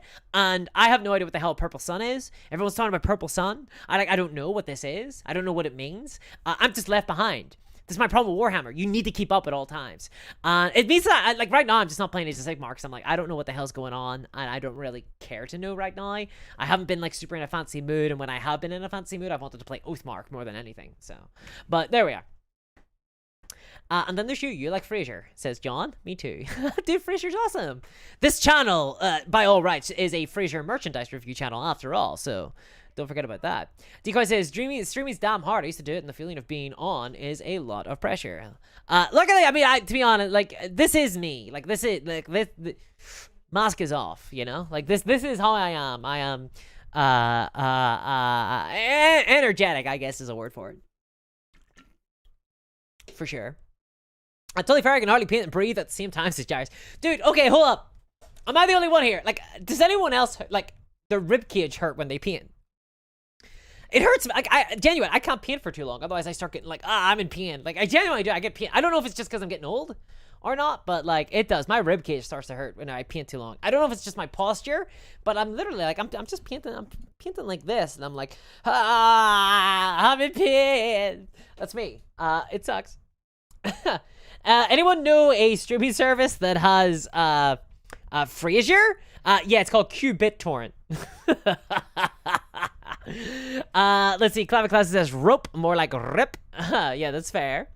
John James says just fly out the wall camera to make sure you stick to the painting. Then, no, like 100%. I can do it. I can do it. I did the Sisters Battle. It was tough, but I did it. I think I could do it. I think I can do them. William says you can sell your paint water. Yes, I'll sell the paint water for sure. I'd love to. Aaron says, hi, I've lost my mojo. How do I get it back? I think you have to travel back in time and get it that way. Isn't that how Austin Powers got his? I can't remember how Austin Powers got his back. If you lose your mojo, honestly, if this is like painting, you're not in the mood to paint, you don't know how to get back. Don't force it. That would be like my main advice. Like, don't force it. It's kind of a tough one though, because often I find that when I paint, I get in the mood for painting. So like, one of the things to do is to maybe try and force yourself to paint for like 5 minutes. And if you can just then be like, okay, well, it didn't come to me, and you can stop if you want to. Like, know that you can stop, but like, give yourself 5 minutes and you might just get into it. The second thing is have inspiration. Like, get inspired by something, you know? Oftentimes, what I find is new miniatures or a new game or something will get me really inspired. Often, gameplay experiences will get me inspired. Like, I really want to paint my models for Don't Look Back because I'm, like, really interested to play the game. I've seen battle reports. I've heard a lot about it. I know it's a good game. I just really want to play it for myself now. I've seen it played. I want to play it now. But thinking about the kind of like maybe throwing down some dark purples and using them as my undercoat, I could get some cool shadows, which would mean that now I'm kind of getting excited to try and paint those models because I'm like, oh, I could do this in a special way. So there's all sorts of ways to get inspiration for sure, and that's how you get your mojo, I think. McCollin says, don't play myself at all for the painting. That's cool. Like, that's fair. Like, I think you're probably in the majority, honestly. I think that the games are just an excuse for most people to paint. Most people just want an excuse. I think most people are purposeful painters, but they're kind of playing a little bit of a game with themselves because they know they're not going to play very often or ever, but they paint because that's they want to paint, right? They're enjoying painting, and they are aware that there's a game, and they kind of want to paint for the game, but ultimately, really, they're just painting to paint. You know what I mean? But I think most people need like a purpose in order to paint. They just don't want to just paint, you know? But most people end up just painting for the painting's sake. Luddite says, my current games on the table are One Page Rules, Grimdark Future, O-Group, and Stargrave. I'm also considering running the Stargrave setting as an RPG using Savage Worlds. Well, enjoy. Have fun with that one. I've never actually, I don't think I've ever played. I know a bunch of my friends played the Infinity TTRPG, but I don't think I've ever played a war game. Well, I played Dark Heresy, actually. I played Warhammer Fantasy, the role-playing game. But Warhammer is a franchise, right? Like, it's not only a mini war game. It's a franchise. Like, a full-on franchise. Not a hobby. It's a franchise. So, like, you know, it's main product. Games Workshop's main product are miniature war games, but it's definitely a franchise that's wider than just wargaming. Don't force it. SLAPCHOP, it says John James. That's fair. Rob Williams says, I usually start breathing again before my vision goes. That's fair.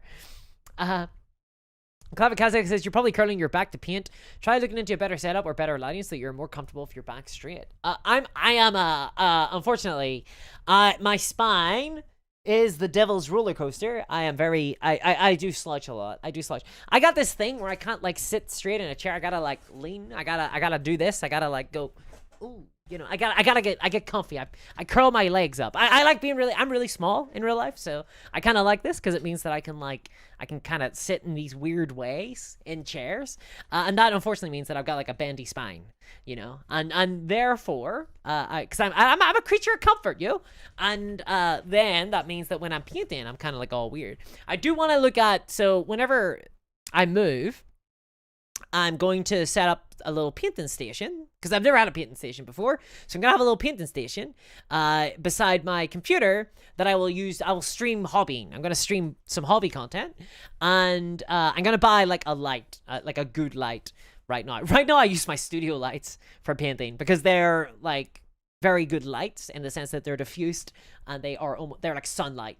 They're like sunlight. And so they're like shining right in my eyes right now, and it's like I'm standing in the Sahara Desert, and it's driving me mad, like utterly wild. But because it's like midnight or it's 10 p.m., same thing. So right now I use that, but I'm gonna get like a light, like a good light at some stage, and I'm gonna paint with. Problem is, like, things are expensive, you know, and like it's a tough old world. The Better Ed says batch painting is just patience training. It's good to look at it like that. Let me tell you, Ed, I'm gonna struggle. Like, I don't have a lot of patience, at all. I'm a very impatient person. I blame the internet, and I blame my brain, and I blame society in that order. There we go. I'm gonna blame everybody but myself, because I'm not my brain. I'm more than my brain. I'm also like my hands.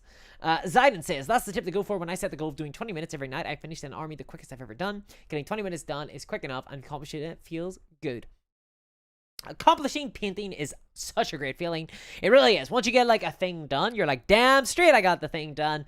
And then you move on through your pile of shame. You go, oh god, there's too much. Zidin says, that's the tip to go for. Yeah. Kavak says, I've had back problems since I was like 15. Please everyone pay attention to your posture. Yeah, posture's like super important, people. Posture's really important. Zin says, I do more cause. I got into it a step on batch squad of 5 to 10 minis, easy. My lovely says, I have a 2,000 point Black Templar army. I've never played a single game with Space Marines, let alone Black Templars. Can definitely agree the game is the excuse to collect and paint more. Yes, and I think Games Workshop understand that. That's why the game exists. The game exists as an excuse to do something with your miniatures. I think that they've always understood that like there is a purpose to the game, and it's mostly to get people to buy models. I painted a rocking chair, says William Hanks. That's really cool. Do you sit on a porch while you do so? Do you sit in a porch and go ding ding ding ding ding ding ding, and like you kind of sit in your rocking chair painting away, kind of under the starlight, you know? The stars are all the light we need. I haven't played in 20 years, but still paint nearly every day, says Festo. Well done. Zidin says, low chair, tall table is the way for me. Resting elbows. Yeah, like I don't really rest my elbows at all. That's why I really like the paint. What was it? God, I'm actually looking it up now. I'm actually looking it up right now. Because I have forgotten the name. There we go. Yeah, so I had the Flexi Spot desk. I have that. and it's actually really good for painting on because it like I can adjust it. It means that whenever I'm painting, that's like my main painting table now. It's going to be the painting station that I use when I'm streaming. It's really good because I can like stand on it and paint. It's actually kind of nice, you know? Like, it sounds wild, but I actually kind of like it because it helps me actually straighten out my posture a little bit. And then I can lower it down when I want to, like, get all Gucci Woochie on it and be, like, really bad at my posture again. So it's got, like, the best of all worlds. I've actually really liked it it was really surprising. I've always been one who's been very skeptical, like, standing desks. I've been like, well, why would I want to stand at a desk? But whenever I actually tried that out, I was like, damn, this is actually really handy for painting. It's really handy for painting. I accidentally did a sponsor plug for them again. God damn it, they should be paying me again. Those sons of bitches. Maddie says, the Scoliosis Miniatures. Yeah, basically, that's my name. Davy Jones says, random, would you like factions like Albion to become fully playable factions? No longer just Dogs of War. So in the old world, okay, so maybe. I would like to see like Araby. I'd like to see Araby and Nippon, I think. No, to be honest, I don't really care about Nippon. I like to see Araby. I really want to see Araby as a faction. I'd like to see them updated for the 21st century. I'd like to see them, like, a new version of Araby. That could be really cool. I think there's loads of inspiration there. Lots of, like, really interesting, really cool, basically aesthetics to indulge in. We don't have, like, a lot of kind of Middle Eastern sort of models out there, or, like, Arabian kind of models. They don't really exist. So I'd really love to see a rendition of those. I think that would be really cool, really interesting. Albion, I'm kind of less interested in. I know they're like a fan favorite, but I'm just, you know. They're kind of, I'm just not really super interested in Albion. I like all the druid stuff. I do like that. But I feel like those elements are kind of already at play in the Beastman. I kind of like the Beastman as being sort of that sort of vibe. They got that little, almost Celtic-y kind of vibe. Overall, though, I'm skeptical about new factions. Honestly, what I would like to see, and this is like from a purely personal position, I'd like to see the Empire fleshed out and be like, because it's a Empire Civil War, I'd like to see just like 4 different Empire factions more than anything else. I'd like to see all the different provinces be fleshed out a lot more. I think that would be kind of fun. And I'd like to see dwarfs, I guess. I don't want them to go too crazy on new factions. My preference is always to make the existing factions really interesting, really distinctive, give them really specific gameplay niches, and then worry about new stuff. My worry is that there's going to be lots of gameplay overlaps with different factions. I don't 100% trust Games Workshop to be able to make like 20 different factions and make them all interesting and all good, you know? Investing in a really good chair is awesome. It's very expensive though, unfortunately, says Fumble. Yeah, it is. Like, this chair is not that great, honestly. It's like a sports chair, you know? It's like, it's got like a neck thing. These are actively bad for you, I've heard, so that's kind of a bummer. William H says, I'm from Canada, not Alabama. Yeah, I mean, yeah, sure, but like, you know, it's all North America, right? Am I gonna upset lots of people? To me, like, my geography of America. So I'm like the, you know the meme of like the ignorant American who doesn't like know much about like European countries. Well, I'm like that, but like the opposite side. I'm basically like, for America, I'm like, nigga, you got Canada. It's kind of like snowy. I know a lot of people from Canada, but it's kind of like snowy and that. You got like some French speakers, and then it goes America. You got like Northeast, where like Lovecraft country is, like the countryside. It's like English farming countryside, bunch of small towns. And then you got New York City, and then you have farms in the Midwest, like farming stuff, some big forests. Then you have a desert, and then you got a cowboy place, which is like California and that, Hollywood. Done. That's my knowledge of North America. Sorted. That's all I got. That's all I got. Oh, swamps. You got Disneyland and swamps as well, down in the like southeasty kind of area. That's Discourse's Guide to America. It's a very poor and ignorant map. But it's kind of also based on, there was a car racing game where you could drive around like this Flanderized version of America, I guess, and that's it. Oh, Area 51 is there as well. Area 51. Good morning, Camo. How's it going? How about no? Yo, check out Warhammer Armies Projects, Araby, Ind Empire, Norsegates, it's basically Fantasy 9th Edition. Yeah, I actually have. I have seen it, yeah. John Colvin says, damn, I'm Scottish, was nothing like a beastman. Racist, says John. I was actually thinking more Irish. See, when I think of Albion, I think of like Bronze Age, kind of England, Ireland, the, Celtic overall. Scottish, of course, as well. But like not just Scottish, you know what I mean? I'm being racist against all of the sort of the Isles. I really want to go back to Warhammer Fantasy Battles, original factions, but there's zero chance of that happening, sadly. Yeah, I think so too, Ludite. Clavak says they'll do Empire cities like Space Marine chapters, knowing them. Probably. I hope they don't go that indulgent. I just think that, like, Talabheim with all their Tal faction, like, Tal stuff. See, but this is the thing. I don't think it's very fair for them to do this. I like that because, personally, I would be happy for the game to be mostly Empire Civil War, like, myself. I'm kind of like an Empire fan in the same way that people are Space Marine fans. Like, I really like the Empire. I like the political environment of the Empire. I like the idea of there being a political conflict. I play Game of Thrones, the miniatures game. Like, I'm in for humans fighting humans. I'm all about that. But I get that there's people who really like the dwarfs. There's people who really like, elves and stuff. So I guess they must exist. I will say, though, it does sound like they might be doing plastic Bretonnian miniatures, which sounds really interesting. 100%, I will say that the Warhammer Fantasy, like, sprues, the molds for those still exist. Games Workshop could sell plastic Warhammer Fantasy models again. I think we probably will see Warhammer Fantasy models be sold for a while as, like, a kind of a limited time offer whenever Warhammer Fantasy Battles comes out. Mick Holohan says, "Bring back Bretonnia." They're coming. They're coming. They've been confirmed by Games Workshop in the most recent Warhammer community post. They confirmed Bretonnia. William says, easy to remember, Canada is bigger and on top. Yeah, I mean, like, I get that. I understand it's the foam. Decoy says, Americans are always horrified if Europeans don't know that Delhi on 2nd Street in a tiny town, Illinois, but most have no idea Estonia is even a country. Fair, I guess. Fair. I don't know. Like, I've only been to America once, and I was very young. I was very, very young. Although I do have family, I think, out there. I think I've got extended family in New York. I think they run a pub, actually. But I don't know. I've never met them. They're like very extended, like tracing the lineage back kind of style. Omnisaya Sphinx says, would the White Scars be a good soup army with my Imperial Guard? Soup armies in general are kind of bad, to be frank. So if I think go for it if you want to go for it. Go for it if you think it's cool. But if you're making like a battle forged army, it's going to be kind of bad because you're losing command points, and sacrificing the command points just isn't generally worth it. Unless you're just ignoring stratagems, in which case go nuts. Don't worry about the battle forge rules. David Jones says the picks, I guess. Yeah. Explain Wheels the Americans challenge, says Maddie.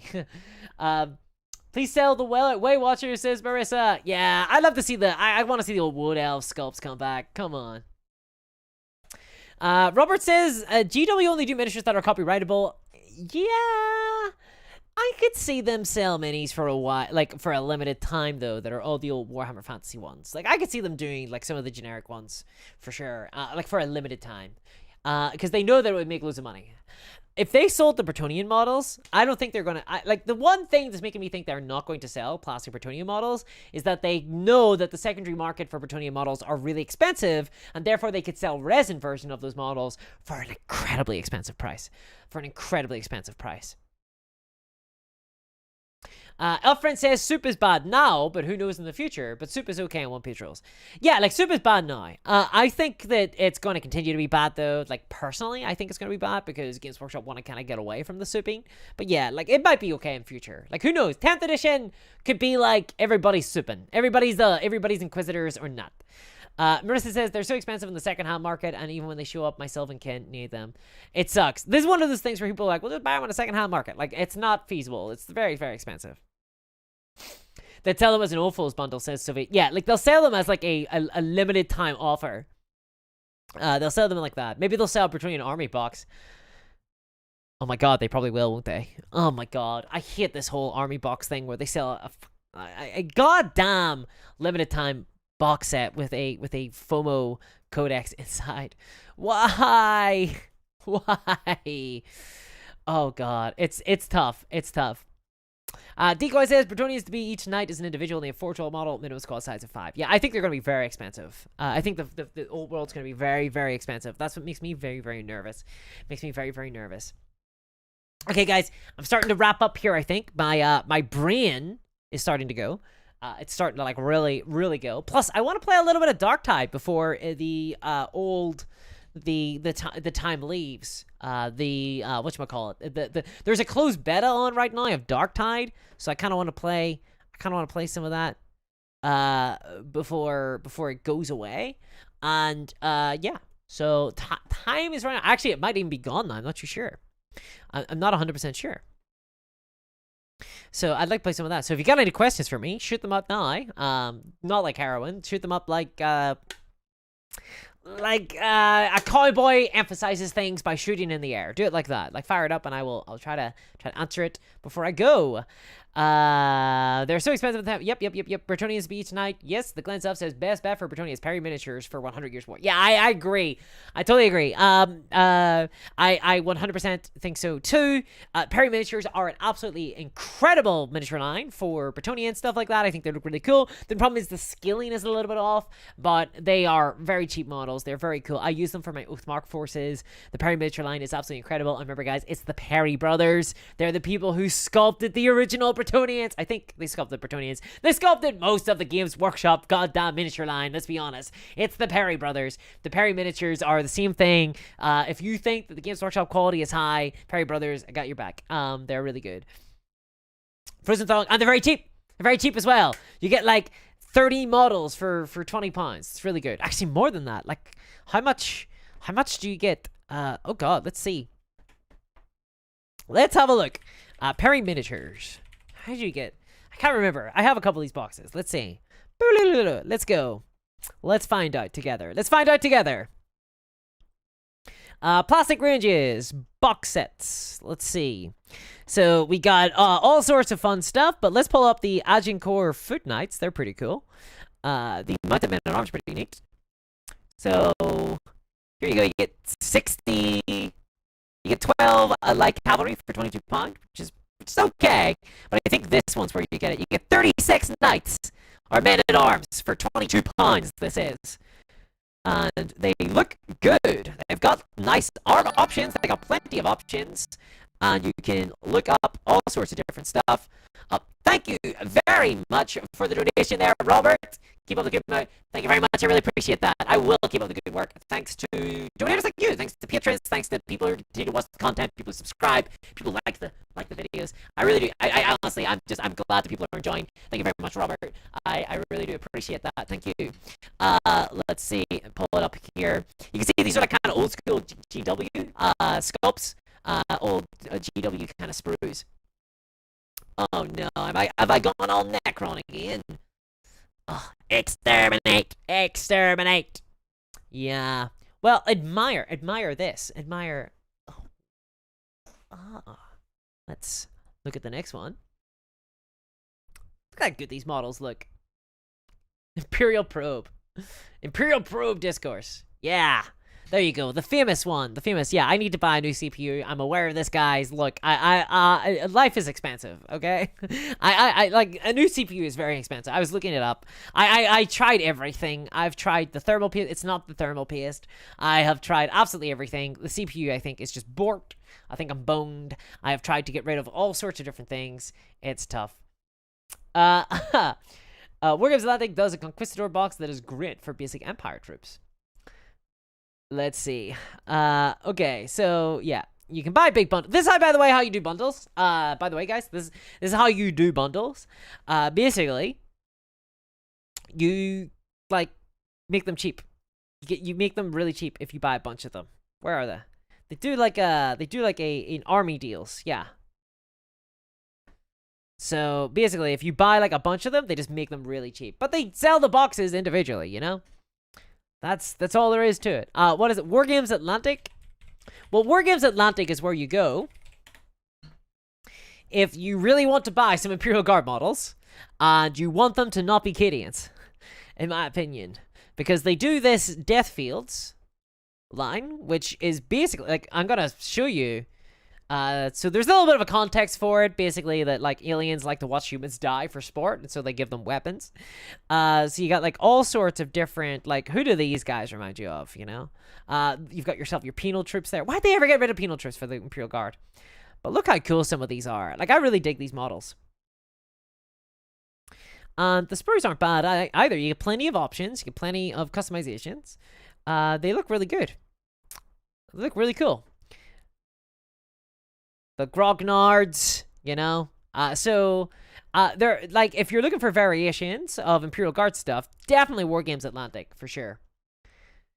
Definitely War Games Atlantic, I would recommend. And the price isn't too bad either, right? So you get it's War Games Atlantic to do the buy like 3 boxes and you get like money off. So you're paying like $34 and you are getting 30 troops. So it's just over $1 a troop. It's hard not to argue with those. Plus, I think the newest one is that Ura. Are they the newest one? No, I'm looking for the newest one, which is the really cool ones that are from Reptilian. Where are they? They're called they're the Katachan ones. They're Space Vietnam. If I type in Vietnam, am I gonna get it? No, huh? Are they maybe not for sale yet? Are the new Space Vietnam not for sale yet? Oh, here we go. Reptilian Overlords. Yes, Space Nam. That's it. These models look absolutely fantastic. They look great.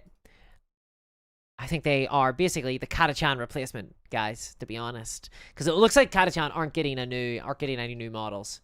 Yeah, Space Nam. These are it. So these are actually based on Reptilian Overlords does these as 3D printed models. He sells the STL files so you can 3D print them yourself. But this is if you don't have a 3D printer, if you don't like working with resin, these are hard plastic sprues now from War Games Atlantic. Those are what I would recommend if you're really into like Imperial Guard and you are like, I don't like idiots, I don't like knee pads. I want some variation. There you go. That's what I totally recommend. Sorry, you got me talking about other miniature wargame manufacturers. I can't help myself sometimes. I do like to highlight these kind of other companies because ultimately they remind us that there are other companies out there, that there's not just Games Workshop, and they are selling their models for a much more reasonable price, I would say, than Games Workshop. They are a reminder that this hobby does not need to be so expensive at all. Ludite says, thank you for another excellent stream, Discourse. Have a great week. Thank you very much, Ludite. I hope you have a lovely week as well. I hope you're having an excellent October. And I'm loving the Halloween season. I don't know what I'm going to do for Halloween, but something will come. Something will come. Decoy says, Lost Kingdom minis make some nice STLs that would fit well into Warhammer Fantasy battles. I think at some stage I'd love to do a video just going through a bunch of STL creators that I really like. And maybe highlight a bunch of STL creators. Let me know if you're interested in that. I think I could go for that. Oh, yep. And then War Games Atlantic does a Conquistador box that is great for basic Empire trips. Yes, right. Yeah, there's a lot of like really cool historical ones. Pyromatic Idiot says, I have never heard of undercoating until the SLAPCHOP video blew up, and I really want to try it.